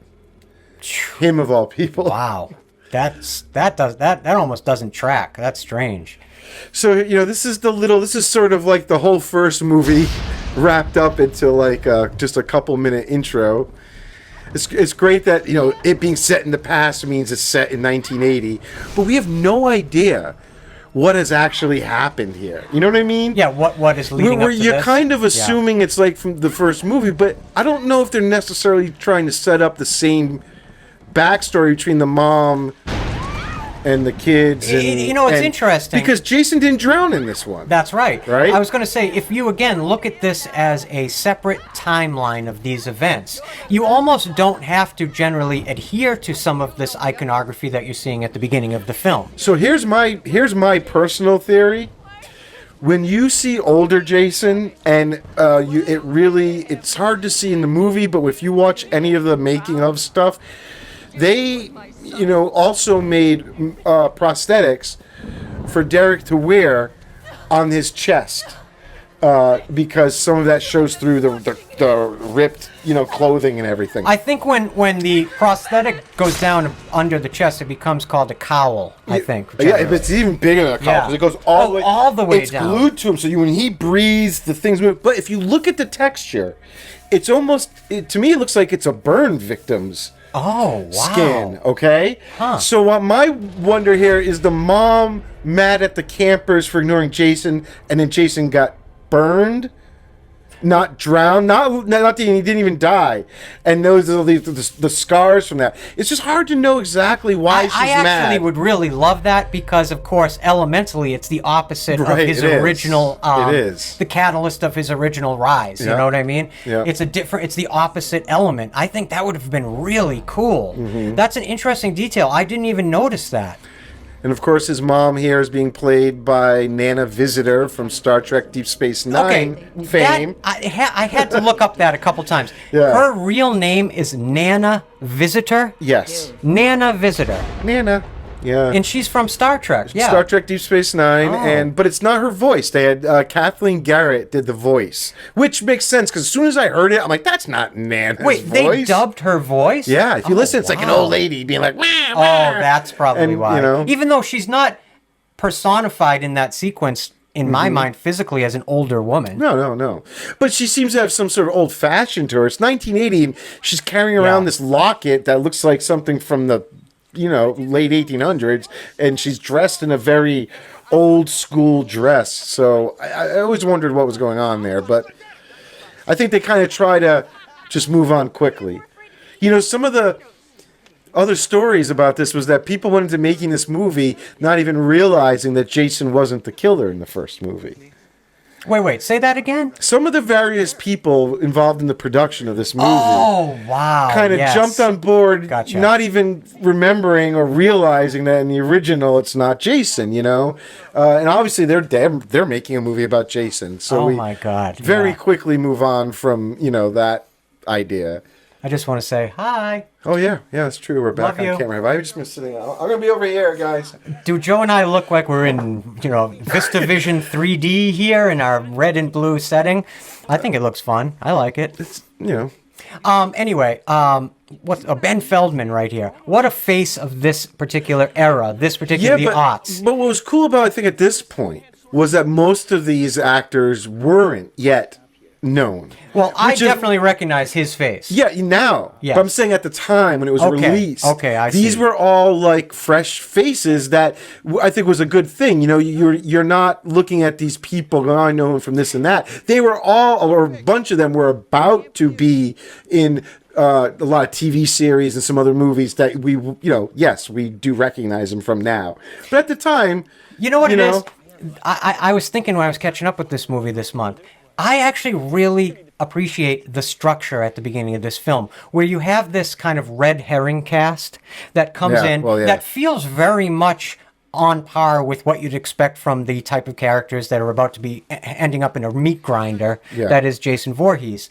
But they all feel like the type of actors and characters that you were going to be following throughout the rest of the film. So to have to kind of get them mowed down only to actually bring in your like A-tier characters, I thought is actually clever. And until this moment, I know maybe I'm losing it here, I never noticed he was wearing a Star Wars shirt. Yeah. That's really cool. I never noticed that. Again, he's sort of also the Shelley. Except they're all too good of friends. But he's also the first kill. He goes away really quickly. Yeah. You know what I'm saying? But you could kind of give him a bit of that. He has a bit of that Shelley energy. He's sort of the nerd. The only thing is, like you were saying, they're all friends. They're not like a diametrically opposed group of, similar aged teenagers. Right. Both sets of these, both groups are a close, essential group of friends. Mm-hmm. That is, I believe his name, I want to find it here and get it right. I want to make sure. It's Jonathan Sadowski, right? Yep. And they played a big prank on him during the filming. Similar to something I think Kane Hodder did when he was filming, where they're out in the woods and they said the porta potties that they had to use were even a little more isolated. You had to walk into the deep darkness of the woods. No. So he goes and does that, and then of course Derek Mears gets in full Jason. He's in full makeup, and he waits and jumps out at him and scares the bejesus. Everyone on set said it looked like a cartoon character. He just kind of like ran in place. He didn't know if he should run. He told Derek, I didn't know if I should run or punch you in the face. It's like his fight and flight mode got kind of confused. But so that's a little fun fact that they decided to get him. I'm still stuck on Nana Visitor. Yeah. I like this idea that you could build a whole slasher series around a iconic character like Nana Visitor, and you could hear the campfire story, like old Nana Visitor is still out in these woods here, stalking young campers. And speaking of campfire, obviously a nod to the campfire tale from. Oh, you have to have this element, right? Intrinsically, it's one of those elements that is so eternally genetically connected to the lore and the kind of the translation of the Friday the 13th mythos. You have to have the campfire. And you got to talk scene. about Jason. You got to sit around the campfire and you got to talk about Jason, The crickets, the cicadas, the katydids, the moonlight, sexuality, youthfulness. If you think about it, the elements that Jason's actually hunting, it's not just sexuality. It's not just like debauchery like drug use or drinking. They're both just symbolic of youth. Yeah. It's almost Jason is the meat grinder of youth. He's literally chews up and spits out the eternal essence of that vibrancy of youth that in many ways, even this, especially this incarnation of Jason, was completely cheated of. Because he had to survive out in the woods. Even though he was adjacent to a frickin' campground, I mean, you should be able to find some things to live off of adjacent to a campground, right? Well, I think he does. I mean, he's surviving. He survives. It provides shelter for him, and he's he becomes every inch of like the big strong boy. It's like, but he spends time in his childhood home, and it also shows him in the camp. Can I just tell you, actually, now that it's occurring to me, do you know what I'm going to say, spoiler alert, spoiler, we'll call it a spoiler fun fact. You know what my favorite element of this entire motion picture is? The boobs? No, close. Speaking of, it actually is the fact that we learn, and to this day now, it is one of my favorite elements of the evolving mythology of Jason Voorhees. He sleeps on a bed that has his own name on it, carved into it. Did you notice that? Well, he has his own childhood Jason bed. Every night when serial mass murderer Jason Voorhees lays his head on his pillow. That's where he's sleeping as an adult. What the F other reason would he have it dragged it out into the freaking woods? That's his childhood home. The tunnels take him around, and if you watch, it's hard to tell. If you watch at times there at the home. That's the Voorhees house? Yes. Oh. Well, that's a letdown. That's why his bed is there. I wanted to picture big old burly Derek Mears Jason dragging at one point in the timeline his childhood bed through the frickin' forest. So when he laid his head down on the pillow at night, he could remember his youth that he was cheated out of. Wait, really quick. Yeah. So this group of teens is even installed into the movie with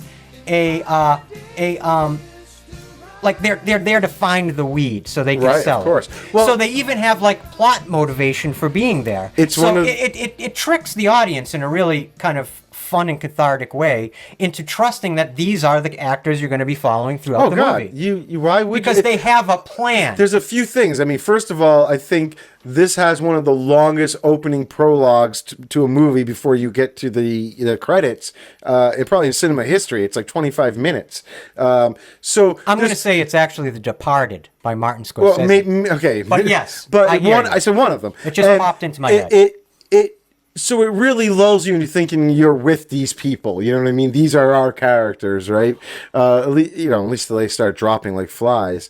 But when really quick, do you notice this kid either doesn't smoke weed or was directed improperly? He goes down to smell the weed. He skips past the bud and smells the leaf. I know. It's kind of very funny to me. When there's like daytime close-ups of the weed in the other guy's barn, it looks so fake. But anyway, can we really just take a quick second? I love the look of their interpretation of quote unquote sackhead Jason. Yeah. And it almost looks like it has elements that remind me a little bit of bandaged-faced Michael Myers from Return of Michael Myers. They do add a little bit of a rap to it. Yes. Yeah, it's really good. Doesn't it kind of lean that way a little bit in your mind? Obviously a nod to part 2 when he's wearing, the sack head. But this version of the sackhead Jason. Now, I'm throwing absolutely no shade at Friday Part 2's sackhead Jason. That's eternally iconic, the iconography of that.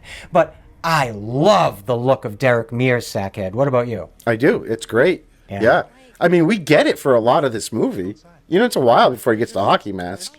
So yeah, you're absolutely right. They give it works to. So this is the Voorhees advantage of the characterization of Jason here, because as we've talked about even back in that episode, sackhead Jason is utterly terrifying. Mm-hmm. The image of that. So you notice this is the Voorhees house. It wasn't a log cabin. This is a house, and this is. So I don't think he stays here when I'm watching. Movies, because honestly. It's not like it's almost like it's frozen in time. I think he may be able to use it. See the Calumet powder? I wondered if that was a reference to The Shining, where that appears very famously in the background of many scenes. Anyway, go ahead. It could, but So this is the childhood home. I do think he spends most of his time underground in the tunnels that are more at the camp. And in this film, it's not really ever stated where they're at, but it's also, you're not supposed to assume they're in New Jersey or Connecticut or any of the other states where the originals kind of put themselves. Right. That's why they were able to do the tunnels. The idea is that they're old mine shafts, and I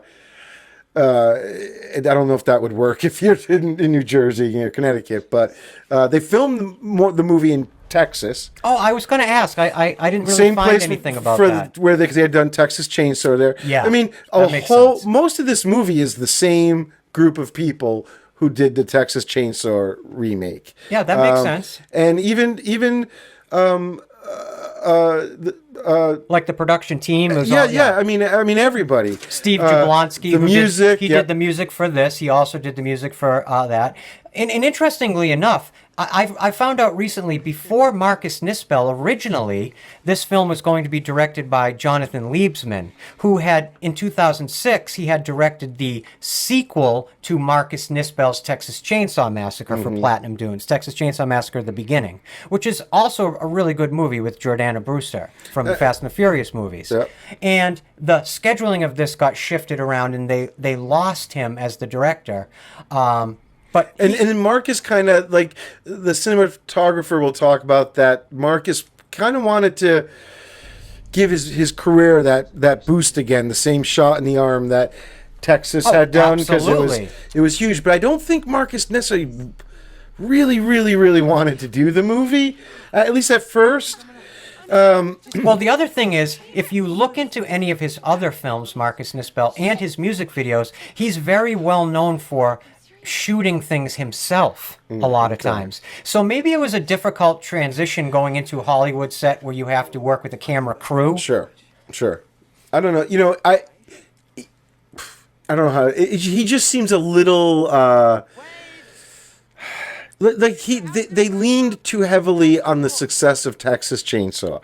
They tried to just sort of do it again. You keep saying that, but I don't really see the one-to-one correlation stylistically between this. That's all movie. I see. I feel like really? It looks as the same look. See, to me, the same type of lighting and the same look, the tunnels, that which actually comes probably, and that comes from it comes way from Marcus. back in the past, because in Texas Chainsaw Massacre Part 2 with Dennis Hopper from way in the past, in the 80s, the exact same tunnel system that you see in this movie is used as a plot mechanism in that movie for how Leatherface is getting around and attacking people. So maybe there's more of a history of that, because another film, the final Rambo movie, Rambo Last Blood, again, underneath Rambo's homes, you're in Arizona in the United States, and he's going up against the cartel. Under his home is, again, the exact same thing with these tunnels. Well, I'm not saying it's never been done, but he had already just done it. But I didn't realize it was in the first Texas Chainsaw. Wow. I think so. Yeah, that's what he's sort of an idea. Yeah. And then Marcus. So he goes to the writers. They hired the writers, or they hired him on board. They're putting the script together, but they know that the writer's strike is about to start. Right. So they have to crank this out in like 2 or 3 weeks. The only notes that Marcus sends to them is, you got to put drugs in it, and you got to put tunnels in it. That he just, wow. It was definitely a thing that he was kind of stuck on. All right. I don't know. It's Seems again, fair enough. Only 2 notes. It's I don't know. I'm not saying it's like the end all be all of problems for this movie, but it does just reek of the Texas Chainsaw feel, and that's what they were trying to do. I mean, they were trying to just, do more of that with that they've been having success with remakes in the past. And what's really striking me right now, not to interrupt you, I'm sorry if I had done that, but when you factor in, like you were mentioning a little bit ago, the preamble on this film, along with what I would call the red herring cast here, this actually is going on for a good amount of the film's runtime, getting you up to the quote unquote primary cast. Yeah, that's what I'm saying. It's going the longest. Yeah, you really now that you say it, I see that. You really do feel that. What a shot! I love that.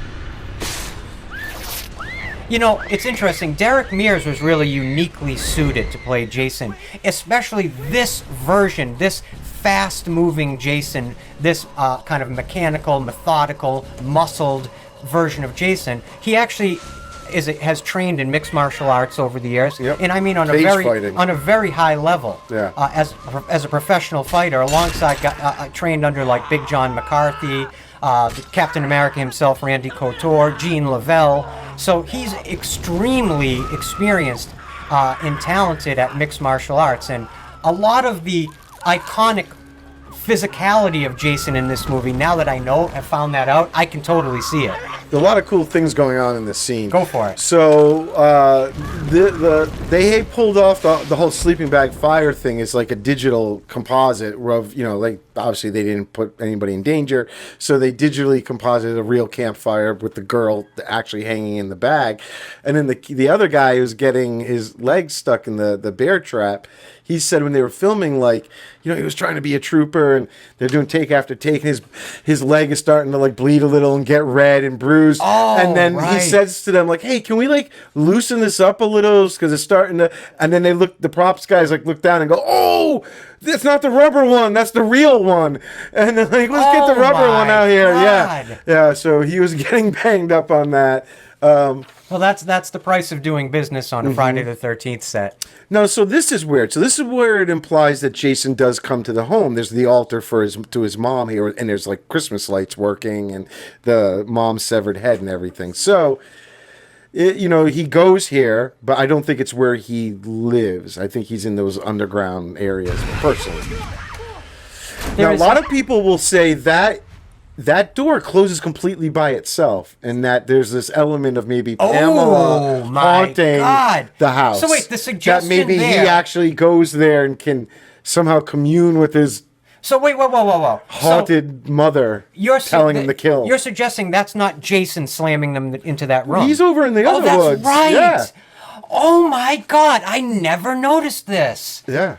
Unless he's quickly used those tunnels to get back to the house. He is about to get them, right? So I guess it could be, but he's underground. I don't know. I like that, though. I like the idea of that. People actually slowed that down to see if you could see anything. The door this is horrifying to me. And it was done practical. This is the kill that, like, I squirm so badly watching that. The idea of these knives and she just can't lift them up into the tub. There's a sequence in either Gareth Evans' The Raid or The Raid 2 that the guy's hiding in the wall and the knife is jutting into the wall and just missing him and gets into his cheek. It's the same type of butt puckering. The movie rides a great sort of line of giving you some new, fresh, modern kills, and then some great old school feeling things too. You know? This is right out of like the torture porn playbook right here. This is a very It's also like modern... Jaws. I immediately think of Jaws. The guy slowly like Quint getting eaten, like he's just But what I'm suggesting is like you just made a great point. Some of the kills in this film are hyper realistic, like you'd see in some of the more modern films of the late aughts. And you're right, some of the kills they take you right back to the 70s and especially the 80s in the stylization of kills from those Friday sequels. You're absolutely right about that. And the makeup effects was by what's his name, Stoddard. I was going to ask you that. Scott Stoddard. And I think he did a great job with all the practical stuff. They also did bring in a digital effects company, Asylum. And so I feel a little mixed about knowing that like some of the shots it's a digital machete. Look, I know but they do it well here. Some of the research I did, some of the most awesome parts of these kills were done practical. Right, there's a point where somebody gets the machete through their body and then it goes up. Well, that was done in a practical mechanism. The guy that we just saw, like, he had to hit all his marks perfectly because of the machetes jutting up through the floor, all done practically. And so I really appreciate that, and I think it really shows on screen. It works. Look at this shot. Bam. That was a digital, part of that was digital. But he said that the actor, Ben Feldman, said he went home those nights that they were filming the sequence with Derek Mears' boot print on his forehead. And there it is, the title. After all that time, we finally get the Friday the 13th title. I'm telling you again, the only movie I can think of that spends that much time getting to an actual title card is The Departed, which is like 30 minutes. It's almost like this movie didn't even really need to get to the title, have a title card. other than using it as a physical way to- separator yes. between your dead red herring cast and your now actual cast. Totally. The interesting thing, though, if you think about it in terms of just the sheer pragmatic running time of a movie, the actual quote-unquote primary cast probably gets less time than anyone else. Right. Isn't that strange? Right. Yeah. And this is like, again, it's And especially Padalecki, who hasn't yeah. even been introduced yet. Yeah. He's like the last. Anyway, go ahead. no. This group of kids, it's again a mixed bag for me. A lot of them I think are great and work, but tell you the truth, the main guy, blonde kid, the rich kid, I love his name. Van Winkle, Travis Van Winkle. Yeah, and again, I'm not saying he's a bad actor. I think the character, it's just not. I don't know. I think it is actually very... He's just too much of a jerk. Okay, Like, I would say it's why are they actually- friends with him? Because they're using him for I his guess he's 'cause all he's the shit he rich. has. I He's guess. rich. He's got cabins in the woods. He's I don't know if I got could- got a car, and they're Yeah, college I students. know. They're just It's using just- him for that. And you know why it's a very shrewd character and a very shrewdly designed character is because from the absolute first second you see Travis Van Winkle, even if he had never opened his mouth, you are counting down the seconds Oh, to God, cheer yeah. on his death. Yes. That's exactly what it is. Yeah. And I actually give Travis Van Winkle as an actor a lot of credit because in order to perform this character properly and in order to give the audience that catharsis, Yeah. you almost have to be in on that joke. So in terms of himself as an actor and his own self-analysis, he has to understand that he was cast because he sort of embodies that pricky douchiness that you want to see Jason slice in half. He gives one of the best horror screams ever later on in the movie when the body falls on the car that he's in. It's like better than any Scream Queen scream. It's great. You'll And see. you know what? I would argue he actually grows on the audience as the movie goes on, as a character. When you start seeing the sheer disrespect everyone else is showing his family's like beautiful property. Yeah, but he's also like cheating on his girlfriend. Oh, I know. He's like I said, he's a pricky douche. He's Yeah, definitely a yeah. douche. But he does grow on me a little No, bit. it's typical for this time period too of movies like this. These kids. It's like I said. You just wish one or maybe two of them just weren't so picture perfect. The other thing is right here, going back to what we were talking about a minute ago, right here, in almost every one of these types of slasher or this type of horror film, extreme horror, when the characters who are heading towards their final destination go through a small town and come across like a general store, traditionally, you find out later in the movie, the people who are running the small town traditional store are somehow connected. I'm gonna get to that. Which, would have tied it closer to Texas Chainsaw Massacre stylistically. When we get to another scene, I'm going to loop back to that But do you idea, know what so I it'll make mean? more sense. Yeah, I have Yeah. a whole thing about it. Okay, good.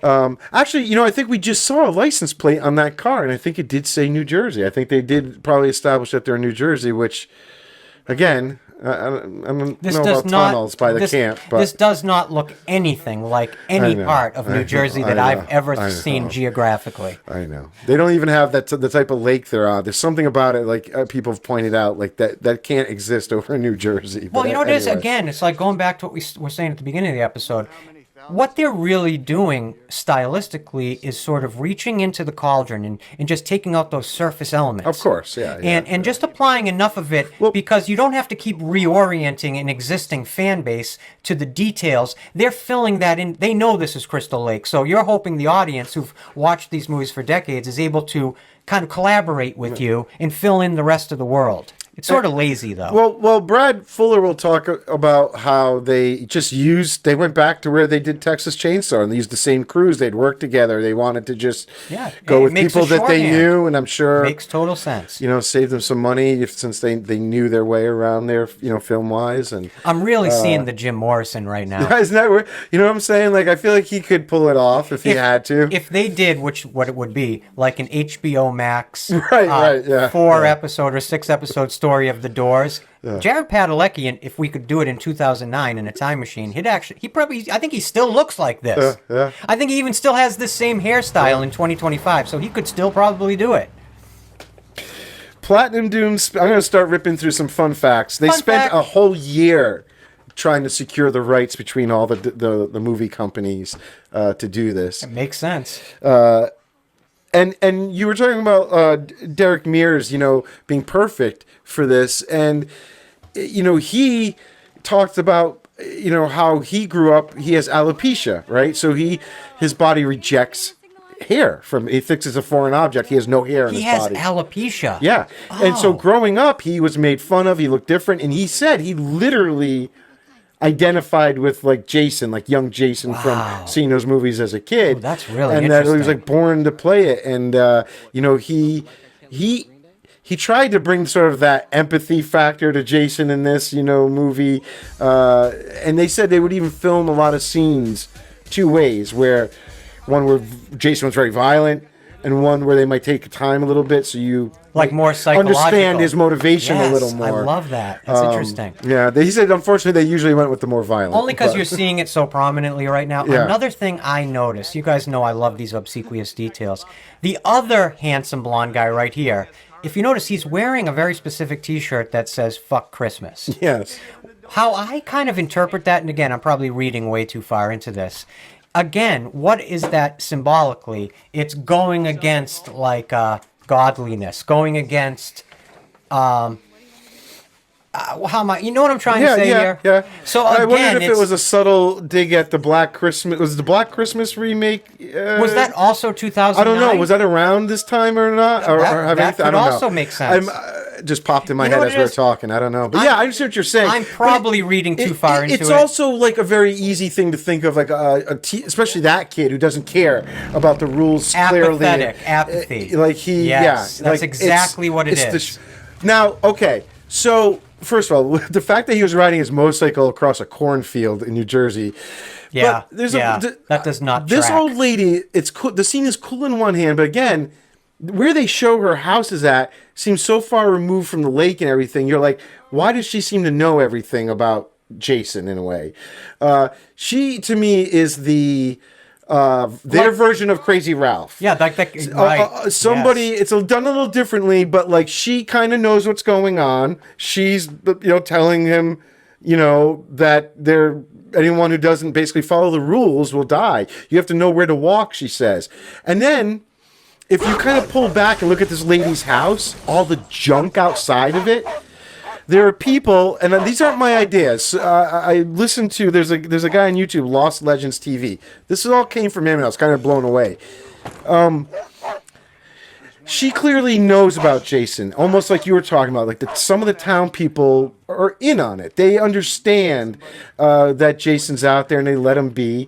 And if you look at all that junk, the idea is that that's all the stuff from the people Jason has killed. There's bikes, there's boats, there's motorcycles. You actually and see the town- items that suggest kills from former Paramount Friday films. No. From From this Jason. Oh, just here. Just that as he takes victims, people who wander around. Okay. And that the Wow. town people, they benefit from Jason's killings. They Yes. get the stuff, right? Or they take it to try and mask what he's doing to get, the authorities off the trail. Because clearly authorities have been here. The other cop had looked for his sister.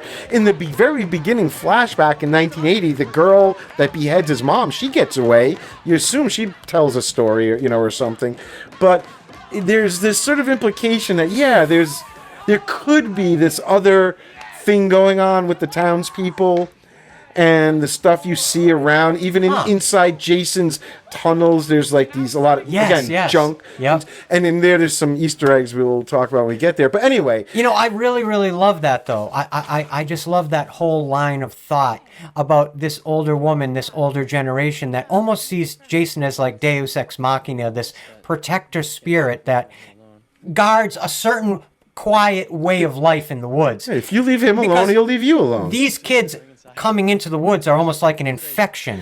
I feel like Jason's attack, where the other movies give it a little more of his motivation of the I can't stand seeing kids do drugs and having sex, and it ties back to this trauma of his youth.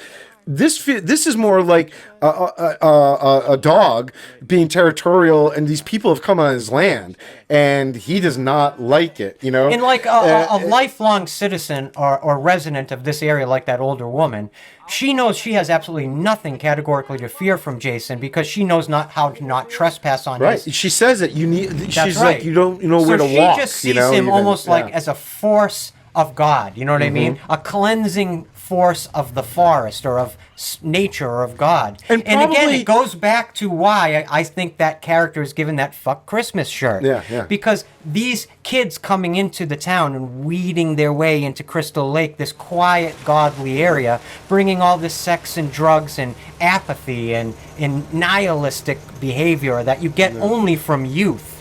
And you would imagine that this old lady too now also. She you know, over the years, like the story has come out, like she knows what happened there with Pamela, you know, and a young right. Jason. There could almost be an empathy for, like, she knows what this kid went through and why he's living out there secluded and off the land, and you know.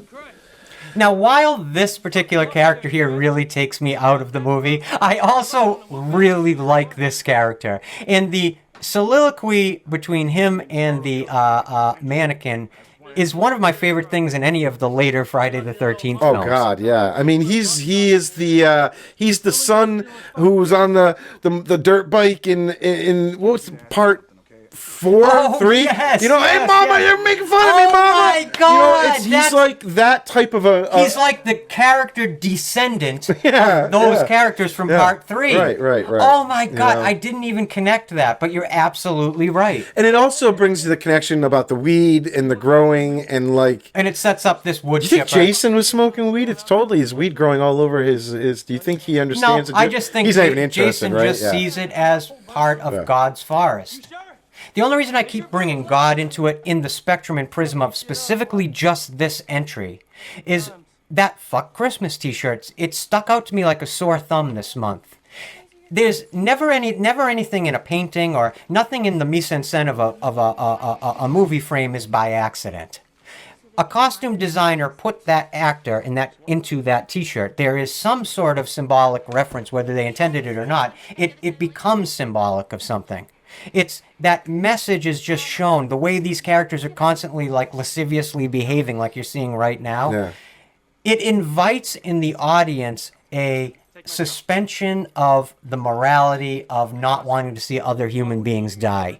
In the other, it actually flips the coin, and it engenders something in a natural, normal person that, because this is not real and your mind knows it, you want to see these people die. Of course. But why? What are they actually offending? Like, you know, what are they actually doing that would provoke them to have to lose their life to be cathartic to an audience? It's sort of interesting. Well, it's the whole point of why we go to a horror movie, because you know they're going to die.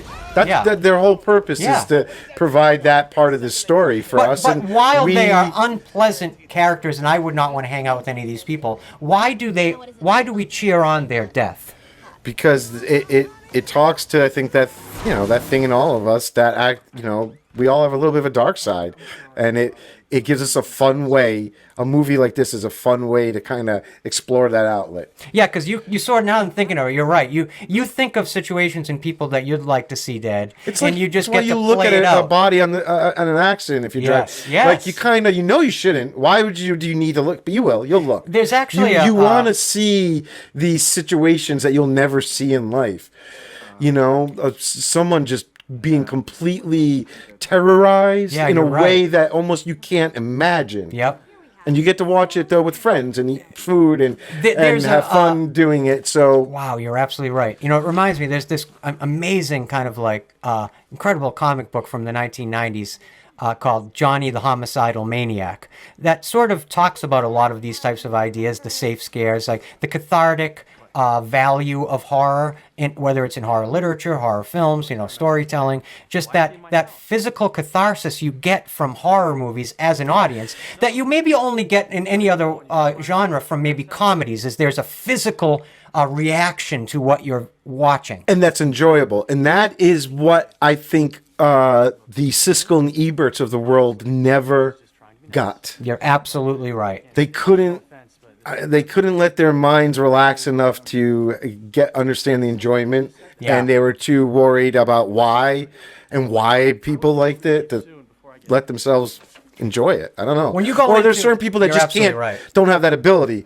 and unfortunately, they became two of the biggest movie critics in history. But whatever. Going back to the Texas Chainsaw Massacre, that movie in the 1970, was it 3 or 4 original? That iconic moment where Leatherface smacks the guy over the head, and then especially slamming that steel door. The door, yeah. What it does is it's working on something deep in our wiring about like human helplessness, being the prey of something. And it's really deep inside of us because for so many centuries, even thousands of years, humans really haven't on the whole had to worry about being hunted by things and eaten. Yeah. In movies like this, suddenly, while Jason's not physically consuming these teenagers like food, he is still mowing through them and hunting them. It does have a little bit of that hunting. Yeah, a little bit of that human hunting humans feel to it too, and especially in this one, not older Jason. I mean, it is like he is, but not. I'm talking about this one. The other one, he's stalking and killing. Yeah. This one, though, he's hunting in a way. He's literally setting traps and actually herding his prey at times into situations that somehow must entertain his mind in putting these helpless creatures into harm's way before he kills them. This scene is interesting because this was the second way they went back and reshot it for this. This particular scene. This whole scene with him getting his mask. Okay. Originally, this guy comes and does all these same things, but he like sees the mask himself, like sitting around in the barn, and he wears it while smoking and looking at the porn mag. So, and then Jason comes in, basically beheads him, pulls the mask off, and puts it on. And they felt it was a little too like you're waiting. You're just waiting for him to, like, you knew he was just going to get what's going to happen here. He's going to get the mask and he's going to off this guy and da da da da. And in this way, there's a little bit more of a, I don't know, creepier, because in the other way, Jason is literally just walking down the stairs, very normal, like with 2 cans of the kerosene that this guy keeps talking about, like, "Have you been stealing my kerosene?" So obviously it's Jason, and if you look, you can see Jason very clearly, the sack head in the background where he's supposed to be when you realize it's there. But he just comes like walking down, very like doo doo doo doo, and then there's a guy, so he just like walks up and fucking look at that. Did you see more Christmas iconography? Yeah, that was kind of weird. Anyway, well, I love what you're saying. Anyway, it's an addict. This one is a little more of a build-up, because you don't know he's going to get the mask, but that's what happens, after he takes care of this guy. See, he's right there. That's the sack head looking right at him. Oh my God, yes. Yeah. Watch when it moves in a second. It's very creepy. I will say, to your earlier point, this entire sequence, as I'm watching it again right now, it really looks like that 2003 Texas Chainsaw. The look, the lighting, the color grading. I can't. So I'm colorblind, right? So I can never use the word. But yeah, that's what I'm saying. The color, and you can tell it's shot and probably composed by the exact same people. It is. Yeah. That's the problem. I feel like they lean too heavily on what they were like. Oh, this worked before. Let's just do that again for Friday the 13th. And they probably took, as much as they did take some big swings and chances with like the character development. That's like the only time you really see him unmasked, really. They should have taken bigger swings with their filmmaking, I think. I love that line. That shit ain't fucking right, dude. It sounds like Hank Hill. Yeah. Bobby, my son ain't a ghoul. That shit ain't right. And then there it is, here's the big... Oh, look at that. That became the poster. And I think that might have been the only time you might have heard the little bit of the ch-ch-ch. If you watch... I was going to ask you about that. So it's weird. Because I'm not noticing it in my viewing of this film. They didn't really use it. I think there's once, and I think that was it. It's hard when we're talking, you can't hear the soundtrack. But I noticed it when I was paying attention. They did, though, secure the rights for the music from the first few movies because they knew they wanted Steve Jablonsky to interpret, to have some of those little motifs here in there. But there's actually not a lot of music. There's music cues like that, but there aren't any Yep. very scene length. Nope. As a matter of fact, when I was watching this, I'm so glad you brought this up. It is in my notes, but the music seems to be used as connective tissue between sequences. But if you watch this movie closely, Yeah. you will notice, like you were saying, to your point, there is a lot of this film that is just without score. It is just like a lot of the scenes and sequences, where, especially where the exposition, like this right here, the exposition is being transferred to the audience.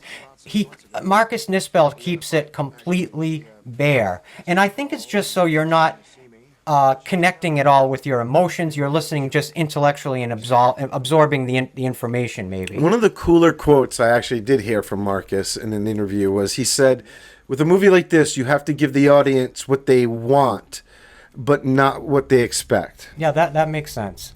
Right? Yep. And a lot of times these like requels and reboots and reimaginings, what I always enjoy what they do is they'll take like the Easter eggs or the tropes of the films that they're referencing and then kind of turn it on its head. Yeah, turn the of course. expectation on its head. Yeah, they set it up so you think they're just sort of doing the thing again that you remember, but then, they flip it a little bit. And goodbye, F Christmas shirt. My F Christmas. Hey, oh, look, I noticed on the old lady's boat in her yard and this boat, it does say NJ, New Jersey. I think it is. I think they are trying to say New Jersey, so I was mistaken. So would this be Crystal Lake? This is Crystal Lake. This is Crystal Lake, yeah. Wow. Crystal Lake, Crystal Lake. Travis Van Winkle's family has a cabin on Crystal Lake. Yeah. That's pretty damn cool. And I think what they imply is if you listen to him talk about going to the other side of the lake, the camp, I think like there's houses, like this rich kid's houses on one side, and that camp existed on the other side. Mm-hmm. And that's why, like, if you just lived over here in this house and stayed in your yard, well, you're fine. You didn't have to worry about Jason, So they could have lived there and not encountered him. We've brought him up so many numerous times on this show, our old late friend Larry DeGiusto. Yeah. This character, Chewie, reminds me so much of Larry, doesn't he? He's an Asian Larry. He is. Very intense, very animated. Just this, all this behavior and the way he's acting through this whole movie actually reminds me of Larry. So some fun facts about him while filming this was like in the middle of filming the film, he had to have emergency stomach surgery. Who did? Aaron Yu? Yeah. Oh, wow. Yeah. And they had like stomach staples and the whole thing. And he comes back and he has to film his fight scene with Jason. And Derek is trying to be very gentle with them, knowing and everything. And that was digital too, the arrow going through the head. I loved that. I thought that was really This is also a digital composite where they film the girl separately in the boat when it hits her. Because obviously they couldn't put someone that close. So that is two different shots put together. Oh my God. If you were hit by a boat at that speed, it would be more than a little bump on your head. You'd be dead. But Aaron Yu was telling him, throw me around. Like, can you throw me? And he's like, really, man? And he sure is, yeah, throw me. And Brad Fuller's like, if he falls and his guts fall out, make sure we're filming. And then, kind of. Right. But, and then he also was so intense, they gave him the fake blood to fill his mouth, Aaron Yu, right? And and Derek's describing how this kid was he was inhaling it so it would come out his nostrils. I heard about it. And he was like, "Are you sure, man? It'll look better. It'll look better." Yeah, Derek Mears thought he was actually going to choke. Yeah. And he's like, "No, it'll." So the kid was committed. And you're not supposed to be ingesting that stuff either. But I just wanted to quickly mention, just because it's our very important duty to mention the fact that Haddonfield Radio is again brought to you by Fanta, Pineapple, Michael Myers, Serial Mass Murdering Soda. I have the Chucky Punch today. And Chucky Fruit Punch. Chucky Punch. If you want to either terrorize a child or murder a bunch of people Halloween after Halloween, do it while drinking Fanta. Let's have a listen. Now that is pineapple-y. So this was the scene we were talking about earlier, where originally he was going to sort of wait her out, stalk her. I know, and have her drown. I still kind of am remiss, especially considering you said you believe they may have actually filmed it that way. Yeah, well, they talked. I mean, the reasoning was that it was going to be too long. I have to imagine there's something that made him think that. I mean, this is the way her head hits, her boobs bounce, and then the blood explodes out. Yeah, it's It's like the look on her eyes is almost what makes it funny. Yes. And you kind of just laugh at that one. It's like crafted you know? perfectly to emulate even the sound effect. Did you never notice the sound? Yeah. Where it was almost like the sound of a knife going into a melon, I bet. And you don't really you just get the glimpses of Jason. Even after the kill, there's no like cut back to him like, you just see it happen and he walks off through the cracks, of the wood. I want to just also address something else a lot of you may be wondering about, very important part of any episode. If you're concerned about who I have a crush on in this movie, you might have thought it was the girl who burned to death in a sleeping bag. Mm-hmm. I was going to make a joke earlier that she was hot. But I held back. I'm going to give it, for this movie, Danielle Panabaker. What do you think? Which one was that? Does it matter? They're almost exactly the same person. If you'd rather me call it Amanda Rigetti, fine. No, I'll take either one. Is this her? Which one? See, I'm looking over there. You don't even know which girl it is? Like, who does she play? Not the sister. The other girl, yeah, that's this one. The one he has a crush on that just happens to look exactly like his sister. Right. He's also probably thinking, well, if my real sister is dead, if she has been butchered, I'll just take this girl home and she can be my new sister with benefits. And now they're at the camp. Okay. And now they've and I think you kind of. Do you see that weird mask that was hanging there? Well, it stands out to me. I tried to freeze frame it, and it's just very weird. It's just showing like a lot of these things kids would have done at camp back then, like paper mache masks. You saw the knots, them learning the tie. These were some disturbed children. I know. These were some deeply disturbed. This was a Camp Crystal Lake for psychiatrically disabled they're children. all like Jason. Yeah. Oh, yeah. It was a camp for kids that end up slashers. That's perfect. That's a freaking great Netflix series right there. The writers unintentionally kind of put 13 kills in the movie. Wait a minute. They didn't mean to, but they accidentally. Are there 13 kills in the movie? They say that the studio kind of went up to him and was like, "Wow, that was awesome, 13 kills," and they were like, "Huh? Wait a minute, though. Yeah. When I watched, I always love to check out on YouTube Dead Meat, James A. Janice. Okay. And in his kill count for this film, I think he said 15 kills. But is that maybe including the ones Jason didn't do in the beginning? That's a good point, potentially. I'm not sure. I'd have to really think about it. I don't do thinking all that well anymore at 50 years, almost 51 years old. We'll have to double check on that one then. That was, I saw an interview with the writers and they had said that. So that's where I got that from. They also had said in the beginning it was really important for them. They wanted to set the movie in the 80s. But the studio was basically like, no. Because anytime you make a quick decision like that, it just jumps the budget up because you have to dress everything to look like the time period you're suggesting it is. So it just makes things more expensive. This is very extraneous. Cool. This is like when I think it was like Richard Brooker's Jason is like throwing stuff around in the barn Yes. It's it's funny. Angry Jason. When you just brought up Richard Brooker, I also had made that connection in my mind. A lot of the physicality in the second half of this film, it's almost like Derek Mears may have been very kind of influenced by Richard Brooker's physicality. Do you notice that too? Even though he states that Ted White is really his Jason, quote unquote, I think he really comes across much more in that Richard Brooker mold in many scenes in this film.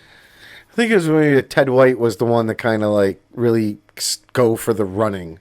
You know what I mean? Yeah. Richard, they all do actually. For the first four, but in drips Ted and White, drabs. I remember in interviews was actually saying kind of like, "My Jason runs," And it's funny. Even I said earlier in the season, leading up to recording season 3, I've always said, "Oh, Ted White is my favorite Jason." Now, while my appreciation for Ted White hasn't dimmed this season, I have to say now, really diving deep into this series, it's more Richard Brooker that I think is the he's definitely at the top of my list. Yeah. I mean, the Kane. The problem is, I like a few of them. It's hard to have just one. In a hole in the ground, there lived a hobbit named Jason Voorhees. Yeah. Didn't that look like the entrance to Bilbo's house? Yes. In here, it's hard. It's so dark, but I know there's a wheelchair you'll see at one point that's like a nod to the wheelchair death. Yes, that's what I was sort of mentioning earlier. Yeah. There's somewhere you also see a sweater that looks like Pamela Voorhees' sweater from the original movie. Okay, all right. I couldn't quite figure out what the sweater was supposed to be. Because I remember, at this point, I'm like, wait a minute, who's this girl? Now, okay, so here's another real big fundamental Jason changed. The idea that he would take a hostage. Yeah. Now, I know the idea is that he's confused that... Now, listen, he's had to keep her alive, which means he's had to let her eat, go to the bathroom, sleep. Exactly. Right? So he's had to enable her survive, Yes. tend to her. Well, I think, the psychology they're going with here is that her having this locket on is what saves her life. It confuses the line between... reality and non-reality to him, and he thinks this is like his mom, and she looks, they have obviously they brought up in the beginning of the movie that she looks like his mom. So, that's their reasoning, but that's a big change for the character of Jason to sort of not just kill everybody he encounters. No, he's had to literally tend to her to keep her alive and well. It's been 6 weeks. Yeah, that's a lot of food for one person. She's had to poop, pee. He's had to oversee all of that. Mm-hmm. I'm not even making a joke. He's had to do that for weeks. Yeah. Do something. So, in order to he doesn't unchain her. So he has to provide the things. And what I'm saying is that she would have been able to start to observe predictable patterns in his behavior just as a human in 6 weeks' time. Yeah. Just like any captive person that's been taken by any sort of psychopath in the real world. I mean, besides food and water, he might even just, whatever, the rest is up to her to because figure he's out. Obviously living on something, too. He has to eat and drink. Yeah, he hunts, Yeah. I think we see... you see how good he is with the bow and arrow. And I think somewhere maybe down here... Why do I feel like you see like a deer or dead deer or something? As soon as he killed that blonde guy with bow and arrow, you realize, he could definitely survive. Yeah, I mean, I think that it's no pretty question good shot for a guy with one working eye. Yeah, that's a whole nother thing, right? Well, he's definitely... it's one thing to give him this intelligence to say he's good, but he's also like just so proficient with these instruments, and also having such a physical disability with half of his face. I mean, I don't know if he has honed himself flint over decades. He has nothing else to do, right? Nothing else to do but just enact his own survival. And again, that's why he would be able to... I believe this version of Jason could keep her alive for 6 weeks because he's learned how to keep himself alive for decades. Yeah. And if in his mind he's confused in thinking of her like his mom, then he wants to take care of his mom. You know what I mean? And the other thing is, if you really want to go down that psychological route... He's been living completely alone for decades. Even listening to this girl screaming for help is a human voice. Yeah. But in a weird way, doesn't that strangely warm Jason up in a strange, odd way? Yeah. Like, it gives me a weird, dissonant feeling. I don't know how I'm supposed to feel about that. Like, any of this. Yeah, of course. They're definitely adding the empathy factor here. Right. It's really cool. And this locket really, really gets him. Like it, And it's interesting that the locket goes on to inspire Johnny from, that more recent movie, something nature, In a Brutal Nature. In a Violent Nature. Oh, that's right. In a Violent Nature. That's right. And remember, he's driven by that locket, Johnny. Yes. Kind of, I don't know if there's a connection, but something. Johnny's clearly an acolyte character-wise of Jason Voorhees, without a doubt. Yes. Whoops. Wow, Derek Mears, the physical presence that he has. It's incredible. This would be my crush. This right here. Oh, yeah, I see that. Yeah. if we're talking crushes. Yeah, no, you're absolutely right. I give you that. They did ask Adrienne King from the original movie to do a cameo. Wouldn't she have been perfect as Jason's mother? What a great idea that would have been. Oh my God! Imagine if she had played Pamela Voorhees in this version. She was all for it, or whatever they were going to have her do. And then right after they asked, and she said yes, the studio went, we don't want anybody to return. Oh. Nobody from the originals. You got to admit, that's off the top of my head, but if you had Adrienne King come back and play... Of course. Pamela, that would have been at least fun for the fans. Maybe it's too on the nose. There was a point early in when they were kind of starting to toy around this movie, it was also going to center on Tommy Jarvis. They were going to bring him back. But again, studios just like, we don't want it continuing. It's weird. Another weird fun fact is on paper, the studios list this as a sequel. Not a reboot or anything like that, because it is cheaper in residuals paid to people to call it a sequel than a reboot, wow. right? That's Victor Miller's quote God bless anyway. semantics. Wow. That he thinks that's why, because he's like, it's not a sequel, but yet it is considered that, when it's written down by the studios, and I don't know. No, that's interesting. I didn't even think about that. They even had Scout Taylor Compton tried out for the role of Jenna. For this movie. Yeah. She would have been a remake, queen. I wanted to bring up, that just reminded me. She played Laurie Strode in the Halloween remakes by Rob Zombie. I love For anyone her. who doesn't know. Love her. Yeah. Another actor in this movie, Nick Mennel, who plays the character of Mike Reynolds. I'm just not sure who that is in this movie. In the very beginning. Okay. Well, one of the groups in the beginning, I think. He played Bob in the Rob Zombie 2007 Halloween. So he gets to actually have the claim to fame that he's been killed by both Jason and Michael Myers. Nice. I always love those actors that get to have these interesting resume pieces about being killed by multiple serial mass murderers or multiple slashers. I love that. And I don't know if you're supposed to also kind of take away from this sort of scene where you see how there's this really large garage not attached away from the house with all these tools. And Jason is like, it's like a paradise for Jason. Well, say, does he already know? Does he already take what he needs? Is that why he's able to just go in there so easily? And I mean, the kid is leaving the door open. Never mind. But still, I just wondered, like, is this one of his? Has he ever? Is this where? Because he's like, look at this stuff. He's like, no, this stuff hasn't even been used. And it's like clearly implying whoever owns it doesn't even know, really what they have. So when I was researching some of the ideas about how Jason's been living as a survivalist and all this stuff, I came across this weird story about this guy who was called the Roof Man. Have you ever heard of that name? And he lived out in the forest, and everybody thought he had died. He was this guy who lived deep in the forest, and he would kind of sneak into these campgrounds and towns at night, just stealing things that he would need to survive.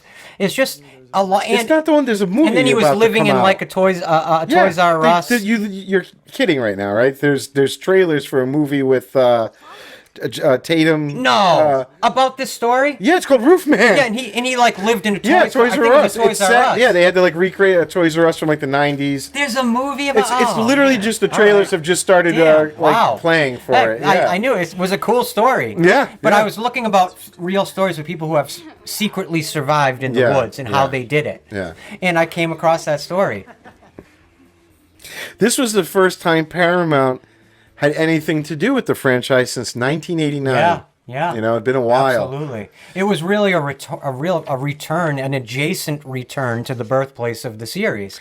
But by 2009, the architecture of sort of executive management at Paramount was so vastly different than it was under Frank Mancuso Sr. And it was you were starting to edge into the super conglomerate portfolio era, where the people that are creating and paying for these movies really don't give two shits about movies. It's a portfolio piece. In this one in particular, I mean, it was the guys at Platinum Dune who really wanted to make it. Yeah. Paramount had to get involved because they had rights, and they ended up being the international distributor for the movie, where Warner Brothers, which is tied to New Line, did the U.S. distribution.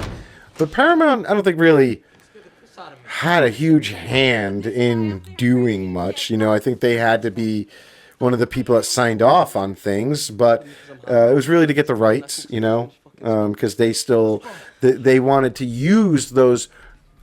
I think they could have gotten away with just Sean Cunningham and Crystal Lake if they were going to just do like Jason, his own type of movie on his own. Yes, I'm always confused But by because that. they wanted to use so many elements from like parts 2, 3, and 4, and the Friday the 13th title, they had to go to Paramount. It has Pamela. It has It has all of it. They had to get Paramount on board, and it's actually ultimately Paramount that lose like when this movie comes out, and then they spend a couple of years working on different ideas for sequels, and then eventually just sort of sputters out, and then Paramount just sells off. That's when they get rid of the rights, and that's a lot of why any talk of making any more sequels with this particular group went away. Yeah. I'm sorry, what were you saying? I missed all of that. I know. Yeah. You're going to have a lot of fuzzing out to do for this particular entry, it seems. We'll put the mask over. God bless. Yeah. No. And they said, when they were talking to this actor, the Van Winkle, Travis Van Winkle, and they gave him the line just about her breasts looking stupendous. You've got purple nipple placement, baby. He was like, really? No. And they're like, no, trust me, this is gonna be get a laugh, and sure enough, it did, and everything. Oh, but that would definitely get a laugh. Yeah. It's definitely played for the humor for sure. Yeah. How many more things can this guy break in this house? Of course, the hockey stick. I like that. Oh, yeah. I know. He has a great line, right? When he sees him, he's like, "Here, man, it really completes the outfit," right? Yeah. He's such a weird dude. It is. I wonder if Aaron Yu himself is actually a little bizarre, because he really plays this character as very bizarre. And he just, again, reminds me of our old friend Larry so much. I don't know if we had mentioned yet how Derek Mears, everybody who worked on this movie, all they talked about is how he's probably like the nicest man that's ever existed. Everybody seems to anecdotally just absolutely adore him. The studio actually went to him. It was kind of like, are you going to be able to pull this off? Like, turn it on when the time comes. And he was like, oh yeah, don't worry about it. He's an actor. Yeah. He's a professional actor. Yeah. But apparently one of the nicest guys you'll ever meet. And it seems like across the frickin' board, everybody had that same point of view about Derek They said Mears. It was almost like hard to get scared around him, because it was just like so... I've even seen some behind-the-scene footage where he's like checking on if as they say, cut, and it's Jason. Like, are you all right? Everything all right? It's just it's so odd. Yeah. And so, like, during this scene, this is the one where Aaron Hughes got the stomach staples. Oh, right now when he's filming this. Oh, wow. God bless him. Yeah. This idea of being stabbed and someone pushing, like you see in Saving Private Ryan. It's done so well in Saving Private Ryan. It's brutal in that movie. But just this idea is just the slow insertion of a blade or a sharp implement. And on top of it, though, he's using your own hands. Yep. To push it in. And Aaron Yu really sells it. God bless him. Yeah, that's the scene where he was inhaling the blood. So, yeah. I love seeing Jason's dead eye. That milky white eye. So that mask was made. They had an original Part 3 mask that they molded and cast this off of. He said he made very small changes. You can see some textural changes. I think it's more textural and painting and all that. But it's the Part 3 mask. They went back to the original. Wow, he's really able to last a while. I'm just give this guy a lot of credit. He's stretched this out. That would not be me. I promise you that. Jason's just watching through the window. Yeah, God, I would be too. Especially if I was wearing a hockey mask. I'd be like eating the popcorn like at the window. Because I'm a creep and I live in a basement with a 16-year-old chihuahua. And as of this moment, I officially have gone through all of my fun facts. We couldn't find enough fun facts to fill an episode. This movie was tough. My usual things I do to research did not... 80% of them did not work in terms of sources, and there was no commentary tracks. I really love to absorb those. I did watch a lot of interviews, but, they're not always being authentic in those... Like those interviews that are being done by the studio at the time of the release just to promote the movie. Right. You know what I'm saying? Well, what is great, and which has been great all season, is the Crystal Lake Memories DVD set. Oh, man. Incredible. I mean, I use that all the time to kind of get... it's one of the GOAT horror documentaries of all time. And people being honest in it. That's what I like. Like, you'll hear somebody worked on the movie that they're talking about, being like, yeah, it wasn't very good. If you guys haven't seen it, I'm sure many of people listening to this certainly already have, but there's another documentary called His Name Was Jason, very, very good. But Crystal Lake Memories, I actually also have the book.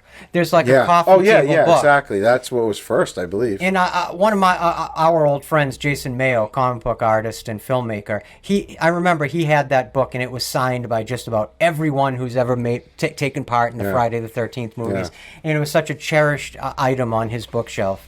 So that's been another one of my go-to pieces to hear what they have to say. It's just such a great resource. Yeah. And it's funny, like if you, I don't think you could ever, succinctly tell the nuts and bolts story of the Friday the 13th franchise any better than they do with that documentary. They do good. Daniel Farron's worked on the documentary part too. I'm such a fan of Daniel Farron's, and there's another. I'm blanking. And what's on really the name. cool about the Blu-ray, if you really want to absorb everything, is you can watch it, the actual documentary, and then Peter Bracke and Daniel Farron's do a commentary track too, while they're sort of watching it, and they're kind of telling you more about, like, oh, this day when we were filming the interviews with this person, it was really cool. And they're kind of telling you these other stories that don't necessarily come out in the Blu-ray. But the filmmaker is Tommy Hudson. Okay. And he's done a lot of incredible horror documentary work over the last 10 years.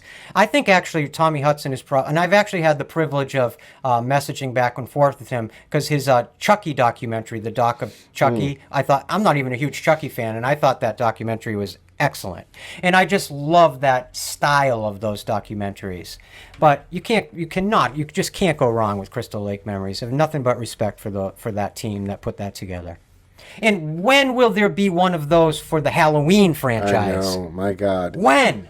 One of these 6-hour documentaries. All the great slashers have had one. Come on, let's go.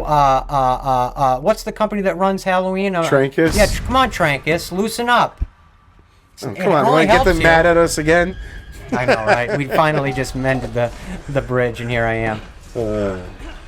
Wow, Jason spends a lot of time in this set, in this environment. Well, that's what I'm wondering. Like, does he know this little shed, this large shed? Wow, that could almost Michael B. Jordan just got a really good attack in on him. Every time I see this actor, unfortunately, that's all I think. This is almost Michael B. Jordan. Yeah, but this is great. So this is a good one. Well, this is a combination of like.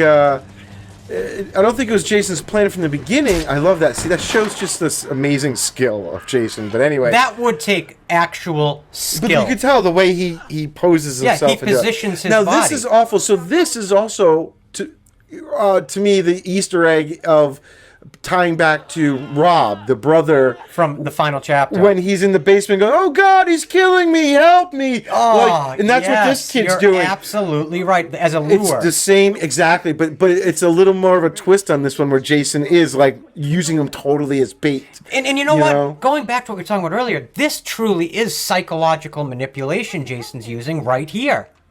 It's a perfect example of that. Yeah. He is knowingly trying to lure. He's leaving this kid alive. Oh my God! He wouldn't normally just do really, that and he wouldn't have the mindset to do that. Right. Even in the original living incarnation of Jason of the first 4 Paramount films, he wouldn't have done that. I can't think of any examples of that. But now he's going to get them. Oh. They're not going to, when they realize, he realizes his friends are douchebags, and they're not going to come out and save him. No, they're just they're making the pragmatic choice. You really can't blame them. You really can't. I mean, in this situation, actually, your human mind. This was great. That he's just waiting for them to come out. You like teleported. Your human mind will override your brain. Yeah. Or I should say, your brain will override your mind. If you were to say, I'm going to run out there, your brain will do whatever it can to stop you from doing that because it doesn't want to die. I thought for sure, every time we saw this kid right here looking in those big glass windows, that he was going to get it then. Like Jason was sometimes would come crashing through the window. Yes, and get yes, him, I see that. But again, I think it was just a little mislead. I like that Travis Van Winkle is naive enough, God bless him, to think a handgun is going to stop Jason Voorhees. Well, at this point, it's just a guy. It's just a guy, yeah. He is susceptible to injuries in this movie at this point. Psychopathic killer. Yeah. Yeah. But you're right. He doesn't know he's a very strong... I mean, a bullet to the head. He doesn't know it's Jason. Oh.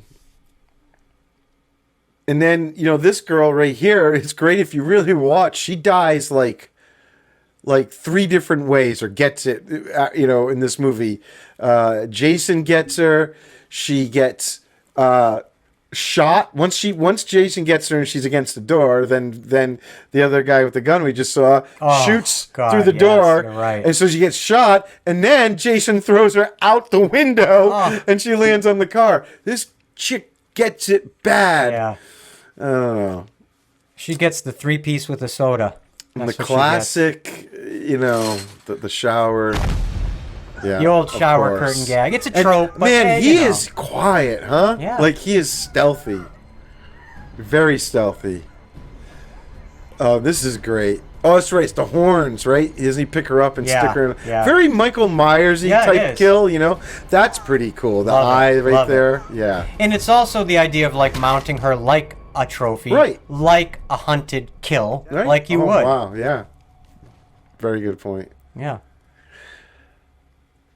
And at one point during the shoot, there was an accident where this guy with the gun is, when he meets up with the other two,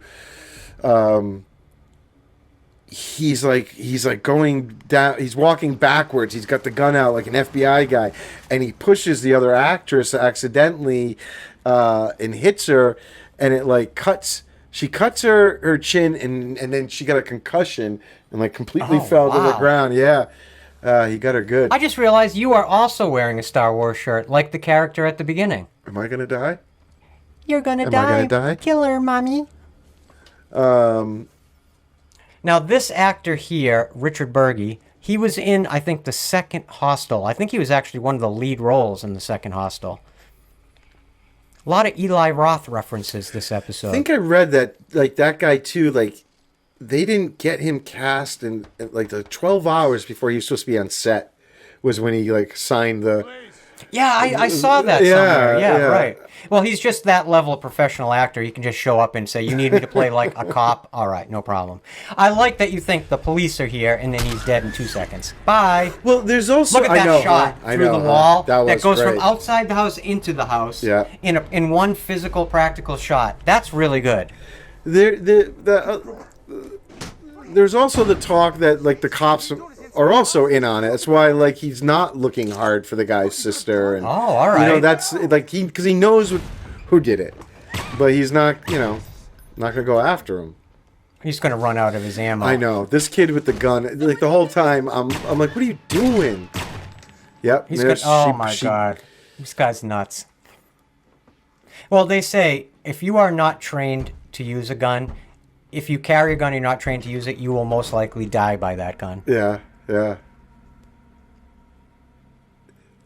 Yeah, if I was the other two people right now, I would be like, give me that gun. Yeah, give me the You gun. clear this- I mean, Padalecki Yeah. could probably literally overpower him, except for the fact that he has the gun. Right, exactly. It's too much of a risk. So it was like during this scene right here where she's behind him and he's going backwards Mm-hmm. that he accidentally injured her during one of the takes. Oh, God. Yeah. I'm actually shocked. Well, not shocked. I shouldn't say it's the wrong word. I'm really surprised they allowed Travis Van Winkle's character to last this long. But in another way, I think they were just stretching this elastic of the audience waiting for him to die as long as they could. Yes, of course. And you're right. That scream he Here it does, is, right here. yeah. It's when the body hits the car. It's great.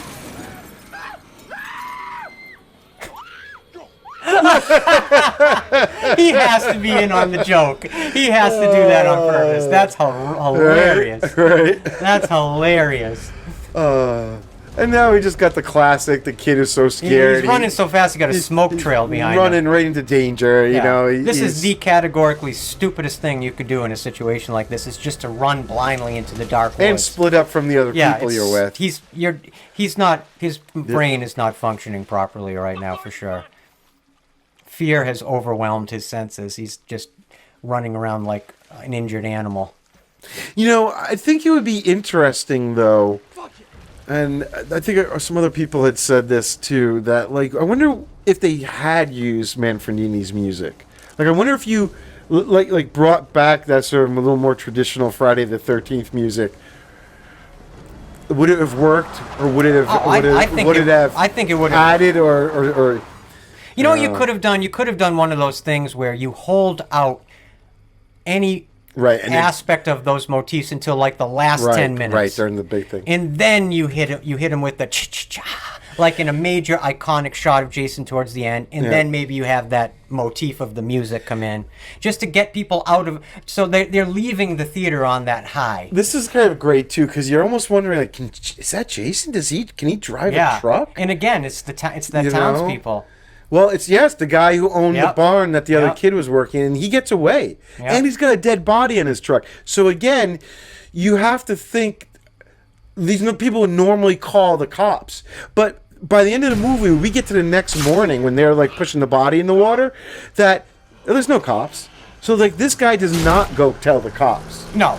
So that's the other thing. Like And I think these that's towns, why these townspeople they don't. cast another older person, because it's an older resident Yeah, of the land that right. knows the rules of the land. That's a kind of a great death. You know, he gets killed, and then just seeing the body Jason being has dragged off on a truck. Jason has shipped him like Moses back down the river. Literally, back down the river to where the oppressed peoples are. Get out of my land. A warning, my cherished right? Yeah, land. look what Yep. happens when you come to my land. I'm telling right? you, Yeah. it's almost like biblical. Like Jason literally sent him back out of the land dead.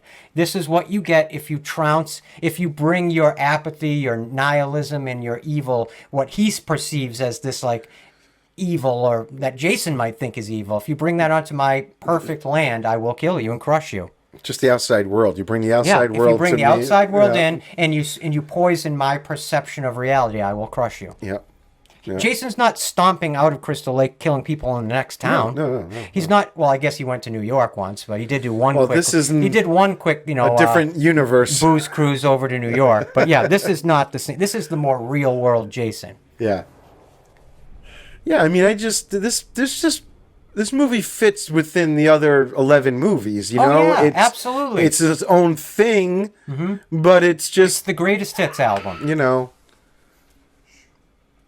She's got a good scream too, huh? yeah. And again, it's a great one cool thing they do is sort of fake you out with the final girl idea. Absolutely. Right? Oh, it's one of it's. I was going to say it's one of my favorite parts of this whole movie. Well, and her death was supposed to be a little later. She was supposed to, and again, I don't know if they filmed it this way. I feel like they did, but she was supposed to make it all the way to the school bus with them when they get out. Yep. And they come up to the bus, and she yeah. was supposed to make a joke to him, to Peldecki, and say, "Well, what do you want to do for our second date?" Yeah. And then Jason was gonna. Then the machete like comes through. I'm so glad that they went with this approach, because it comes in a very kind of perpendicular, moment in the middle of a sequence that's shocking, that it reminds me of when Samuel L. Jackson dies in Deep Blue Sea. It just catches you so off guard. Yeah. It's like, but I will say, I was screaming at the screen like when I rewatched it for the first time, getting ready to do this again. I hadn't seen it probably since it first came out. And I'm watching it, and I'm watching them go into the tunnel, and I'm saying to the dude, like, why are you leaving her in the back? Why did you go? Yep. You guys have like some weapons in the light and the thing, and like, what do you put her in front of you? I kind of almost had a little, like, my spidey sense was going off. It didn't fit a normal narrative that I think a normal way you would tell that. I would argue that this character is so. He's in such a surreal moment. He's protecting his sister. Right. He's so like focused on his. I get that too, but still, you would think you would tell both of them to go in first. That he's kind of just put his discovery of his sister ahead of anything else. Exactly. Because this is what's been driving his entire consciousness of his character all along. Yeah. But you're absolutely right. He puts the other girl in a very vulnerable place. Yeah. And so vulnerable she dies. Yeah. And then even worse, he has no choice but to just continue on, because he now has to protect his sister. Yeah. He has to leave her behind, which must think about what he'd have to live with. That notion of that. Not that the rest of this would be easy to live with, but I thought this was going to turn into the stereotypical, like, oh, we got to cut your hand off to get you out, or something like that, I could have seen that happening. But oh boy. I'll tell you, Jason Voorhees, with his size in these tunnels, he must have a bad back running around it, hunched over at speed. I don't know. They look when they're walking through it. Most of them. Yeah. I don't know if he has to hunch. Let's go. Come on, hurry. Again, these are some old mining tunnels, apparently. Well, in New actually, Jersey. everybody on Earth knows, Joe, and you should know too. Jason Voorhees is exactly 2.2 Jared Padalecki's tall. So, no, you're wrong. Everybody knows the Jared Padalecki measuring method. Yeah. It's European, yes, like the kilometer or the kilometer, but it's real. Uh-oh, that was a great sound effect. And then they said they had to talk about, like, does our Jason Walker run? Which way are we going with this, you know? Got to give him that run. Go with it. Of course. Well, especially if you're going to be We're at the modeling after the climax. first couple Yeah. movies. And again, I think, even in the originals, I don't think it was planned this way, but there's a bit of a, like, before he becomes Revenant Dead Jason, he can run around and stuff. And then later he gets that supernatural feel to him that allows him to just sort of pop up where he needs to be. If they had done a Platinum Dunes sequel, imagine if they had then did the greatest hits interpretation of the second half of Jason's story when he's dead. He comes back from the dead, They could have done that as the sequel and just reinterpreted the rest of the movies. Well, I mean, that's a kind of a big question I was going to bring up a little more towards the end, but, like, what is happening at the end? It's too ambiguous. But are they almost implying that, now he's undead? Like, this is undead Jason? His mask is back on. Yeah, I know. It sort of threw me off. So is it a dream? Is it nothing? Is it simply because them it doesn't feel just like a trying dream. having a filmic moment of that a throwback to the original, but they did not really have any idea of how it was going to how it's supposed to fit story wise. I think it's the weakest point of this entire film is that very ending sequence, because they sort of just lean into the trope of the recognizable trope of the original film, and yet it just doesn't feel very exciting or surprising or rewarding to me. No, I mean you kind of just were waiting for it. Because you knew I'm it. like, Their big twist is, it's Jason, not the mom. Okay, if he whatever. didn't have the mask on and he jumped up out through the Kool-Aid manning himself up through the pier, I would say, maybe he is still alive. But why does he have that mask back on? But he, there is a take. So I think they talk about how they even filmed that very ending a few different ways and stuff. And during one of the little making of documentaries that are out there that came out before the movie was released, to hype it up. Yes, you can see them filming that scene, and it's a take where you do see Jason pop up through the boards and grab her, and you see the dude start to, and then it cuts, so you don't see how it plays out, but you do see it being filmed completely different. I think they tried a whole bunch of things, but it does kind of, to me, imply this, like, all right, that this was living Jason, and now if this particular storyline was going to continue, that you would get almost undead Jason. I'm telling you, I think the natural development of a sequel to this movie would have been to now do the greatest hits of the second half, the living death of Jason Voorhees, the Revenant era of Jason Voorhees' life story, quote unquote life story. And it's weird because I don't know if the Crystal Lake would have, obviously it's the setting, but I don't know in this storyline if he drowned it all as a boy, so I don't know if you still have that curse of the lake, or do you have any of that? Did he come back because he was put in the lake here at the end? They don't even touch it. Like they don't even. I know. They just sort of tease it and just leave it in the audience and the fan base's imagination. But I think clearly they didn't want to touch some of those elements, and because the minute you bring them out in a specific way on screen, you legitimize them and you cement them into the lore. And to leave it more ambiguous and let people like us have these types of conversations even years later sort of makes sense.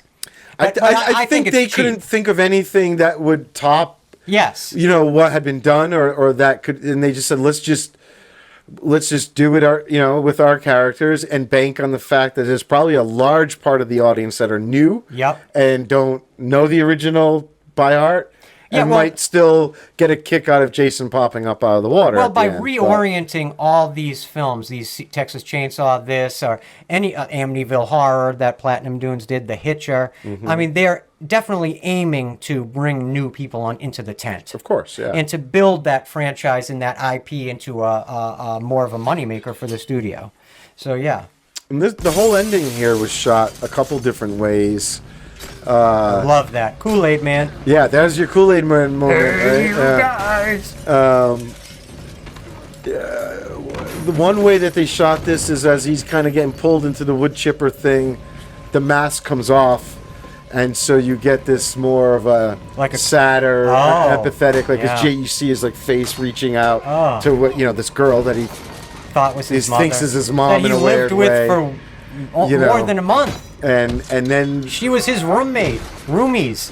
there's a third way that's actually on the discs. There's only like 3 cut scenes on the Blu-ray, Ugh. but where the mask stays on, but I think it's supposed to be a little more definitive that he dies, where Okay. as he's getting dragged in, you literally see and hear his neck completely snap and his Oh. head goes completely limp. Oh, that is brutal. Yeah,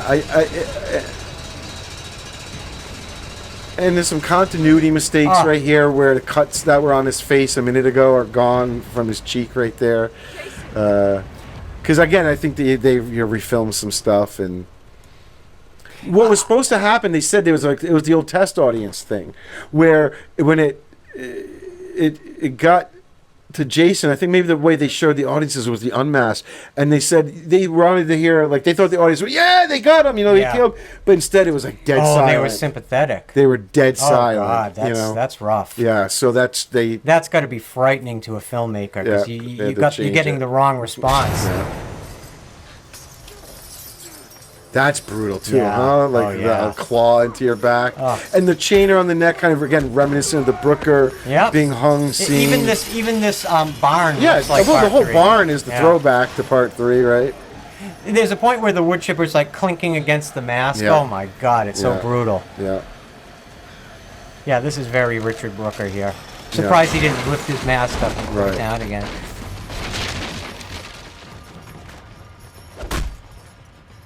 Hey guys, if you've gotten this far in this fan commentary, do us a favor and leave an eggplant emoji. An eggplant emoji. How do you like that? How do you like them apples? Our comment section for this movie is going to be full of eggplant emojis. I'm asking you to put some peaches. Okay, that's even worse. What? Peaches, you know what that represents? A nice juicy peach. Oh my God, what would Nana visitors think? I'm sorry. I'm just more offended or freaked out. I realize your mom's going to be listening to these. My mom will Okay, not dirty. be commenting with an eggplant emoji. This actor actually, she really didn't like Yeah, having to say yes, that line. exactly. I was She gonna thought it was say. very cheesy. It is, and it kind of is. It is cheesy. Yeah, it is. I think you actually could have had a much better moment that built off of this weird captive thing that she was going through in trauma. You could have actually almost had a more of a emotional moment between them in a way. Like the mother sending the son to his actual death. Well, I think compared to what they had done, that was. Yeah. Because Yeah. the first one was the unmasked, and then Yeah. they did it again with just a neck snap, and then they used the one with the machete and her saying the line. So. Well, here's my question. If this is a real moment at the ending here, why the F would you even hang around to throw his body in the river? But think about how long they're hanging around with his body. Yeah, they had to tie it up, chain it up, roll it here, roll it there. Get out of town. It's Go. a very different. Like you're not used to people, even dead, Jason, like being not afraid. Of him. Exactly. Like he's just there. Even if you think you've killed him, frickin' run. Get out of town. Just go while he's not. Don't moving. hang around and have a little memorial for him on the waterfront. And what is going on here? You Yeah, know? it's- What is the? Is this the cleansing waters of Crystal Lake reanimating Jason? I mean, I like thinking that, but I don't think it is. Is it in her head? Is it a girl traumatized and like this? Oh, he does pop through the boards. Yeah. Okay. Yep. So was that? I'm sorry. I thought that was No, an it's all alternate right. take. It's all I right. thought he It's I easy thought to he get I lost. thought he had just come up out of the water in front of the dock and grabbed her. But yes, They wanted to give us one more Kool-Aid man for the road. Yeah. Which was really, really thoughtful and generous of them. Well, there we go. So yeah, that was a lot of frickin' fun. And that would, I mean, we still have one more episode, but that was the sort of the Final franchise, Friday. in terms of the franchise. That's what they put out, right? When there. I was on the train coming to Rhode Island today to record, it occurred to me that when we finished this episode, we will now have successfully recorded fan commentaries for every Halloween franchise film, every Nightmare on Elm Street franchise film, and every Friday the 13th franchise film up to right now in September of 2025. Yeah. Yeah. Now, I somebody messaged me the other day with an interesting question. If let's say in 2 years there's another Halloween film, would we do a fan commentary? Absolutely. Oh, yeah. And it would just end up in the season 1 playlist. As a matter of fact, let's say another Halloween film comes out in, let's say, 2028, the 50th anniversary. All right. That'd be cool. And we recorded that. Now, that would be like years and years after season 1 was recorded. It would still be part of season 1 in my mind. Yeah, of course. The Halloween franchise. So, yeah, absolutely we would do that. I feel like there might even be, I feel like I've heard some rumors about possibly like this around Halloween, hearing something out of the Halloween camp. I know the video game was a cool announcement, but didn't really move my needle very much. But no, you know, I know, but it's something. I like anything that based itself in the original era. I agree. So, that's a good point. Anyway. So, yeah, overall, again, another divisive Friday film, but I personally really enjoy this movie, and I think a lot of it, especially watching it again now, I realize has to do a lot for me with the visual language of the film and Derek Mears' interpretation of Jason. I think I can see definitely now a lot more of the points you were making. It's an entertaining film. Yeah, it definitely Don't get me is. wrong. Yep. I enjoy it. But if we're going to get into that like hypercritical analysis because it's within a larger, group of movies. Yes.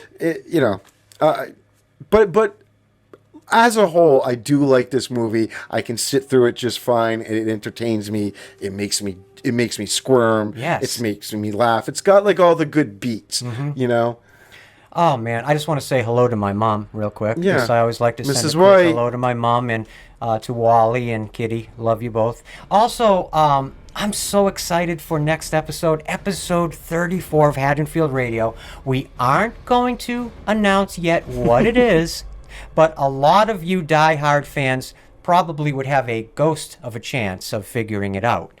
We're going to be doing that. Instead of as a bonus episode, it's getting an official Haddonfield Radio episode number, and it will officially be our Season 3 finale. And then we've got a lot of fun stuff. We're going to be doing our third annual Halloween party live stream on the October 30th, 2025. Mm-hmm. We also have coming up our third annual Happy Horror Days Holiday Spectacular, also live. Mm-hmm. And I think during that episode, around the holidays, we will be doing our official announcement of what Season 4 of Haddonfield Radio will be. Mm-hmm. I'm already working on it, strangely enough. I've already been spending a lot of time figuring out some ideas, and it's going to be a really, I would say, a very exciting and very surprising journey through a series of films. But I think you guys are going to love it. If you've liked these episodes so far, hopefully you will also enjoy Season 4. And for a lot of our listeners, really the vast majority, came into the Haddonfield Radio stream right here at Season 3. And I really, really hope, and I know Joe does too, that you guys will continue on with us to Season 4. And once this season ends, maybe you guys would take a chance, some of you guys that haven't already, check out our Season 1 episodes.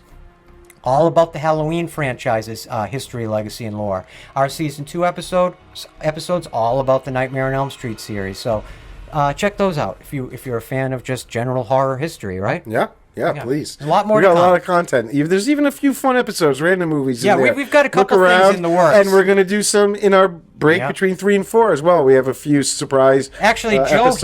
hit me with an idea for a surprise episode, and that literally blew the top off my head. When I heard what this episode was going to be, and how we were, and who was going to be taking part in this particular bonus episode, it melted my consciousness as a movie fan. And I'm still sort of in shock about it. We're hoping right after the holidays we'll be announcing that dropping around then. Yeah. And it'll be really a special episode of Haddonfield Radio that we will count sort of as a transitional episode in between seasons. But we have a lot of fun in these transitions between seasons. Yeah, so stay tuned. Definitely. But episode 34, our season 3 finale, you guys are going to love it. And you're really going to love our special guest for some of that episode. You're gonna love it. Whoop, whoop. Anything else? No, just thank you guys. Thanks for sticking around once again, and for the whole season, really. But not that we're quite done. But wow, I didn't. It's so weird to think after when we started this season, and it felt like it was going to take forever to get to this point. It's amazing how and here fast we are. essentially a year That's has great, gone right? by. I know. A year. Yeah. I mean, think about it. It has actually been, for our listeners in the present, it's been 6 months since our last live stream, which was at the halfway point of the season. Wow. And I also want to say we will be doing a special live stream where we will be discussing the second half of the Friday, sort of a Friday 13th overview live stream somewhere along the line, where we will have Keith Voss back on. December, maybe we do two live streams, Friday 13th and our holiday And we'll one. be doing like our ranking of Yeah. the second half of the Friday films and just talking about the pros and cons of it, and those two live streams that kind of serve as one kind of big overall supplemental episode. We'll just look for our ads either on YouTube or Instagram, and we will keep you guys informed. I love that. And I'm trying to just pick a quick language. I was going to say, you're looking for a language, aren't you? Once again, we... Do you have anything off the top of your head? No. All right, I don't. Let me just pick one then. How about... let's see. Does this one look? Nope, can't do that one. That one is not going to happen because I don't even have the slightest idea how to even... That doesn't even look like a human language to me. Have you done something like Vietnamese? Let's try it. Of course, Asian. Thanks, appreciate you. Well, we've done... I know, let's do it. like so many at this point. All right, here we go. Oh my God. You got this. I just want to apologize in advance to the entire country of Vietnam. If there has to be at least one of you listening to this, and I really am sorry on behalf of Joe and myself. But is there anything else that you would want to add? Just kill her, Mommy. Kill her. Kill her. Well, anyway, until next time, this has been one of the greatest creative experiences of my life doing Season 3, and I can't wait to wrap it up next episode, Season 34. It's been a blast. A blast. So, yeah, until next time, we love you, we thank you, and we sincerely appreciate you and your eggplant emojis. Until next time, my name, as always, has been Christian White. And I'm Joe Francazio. Va como le Halloween that vuive. How racially insensitive. Good night, folks!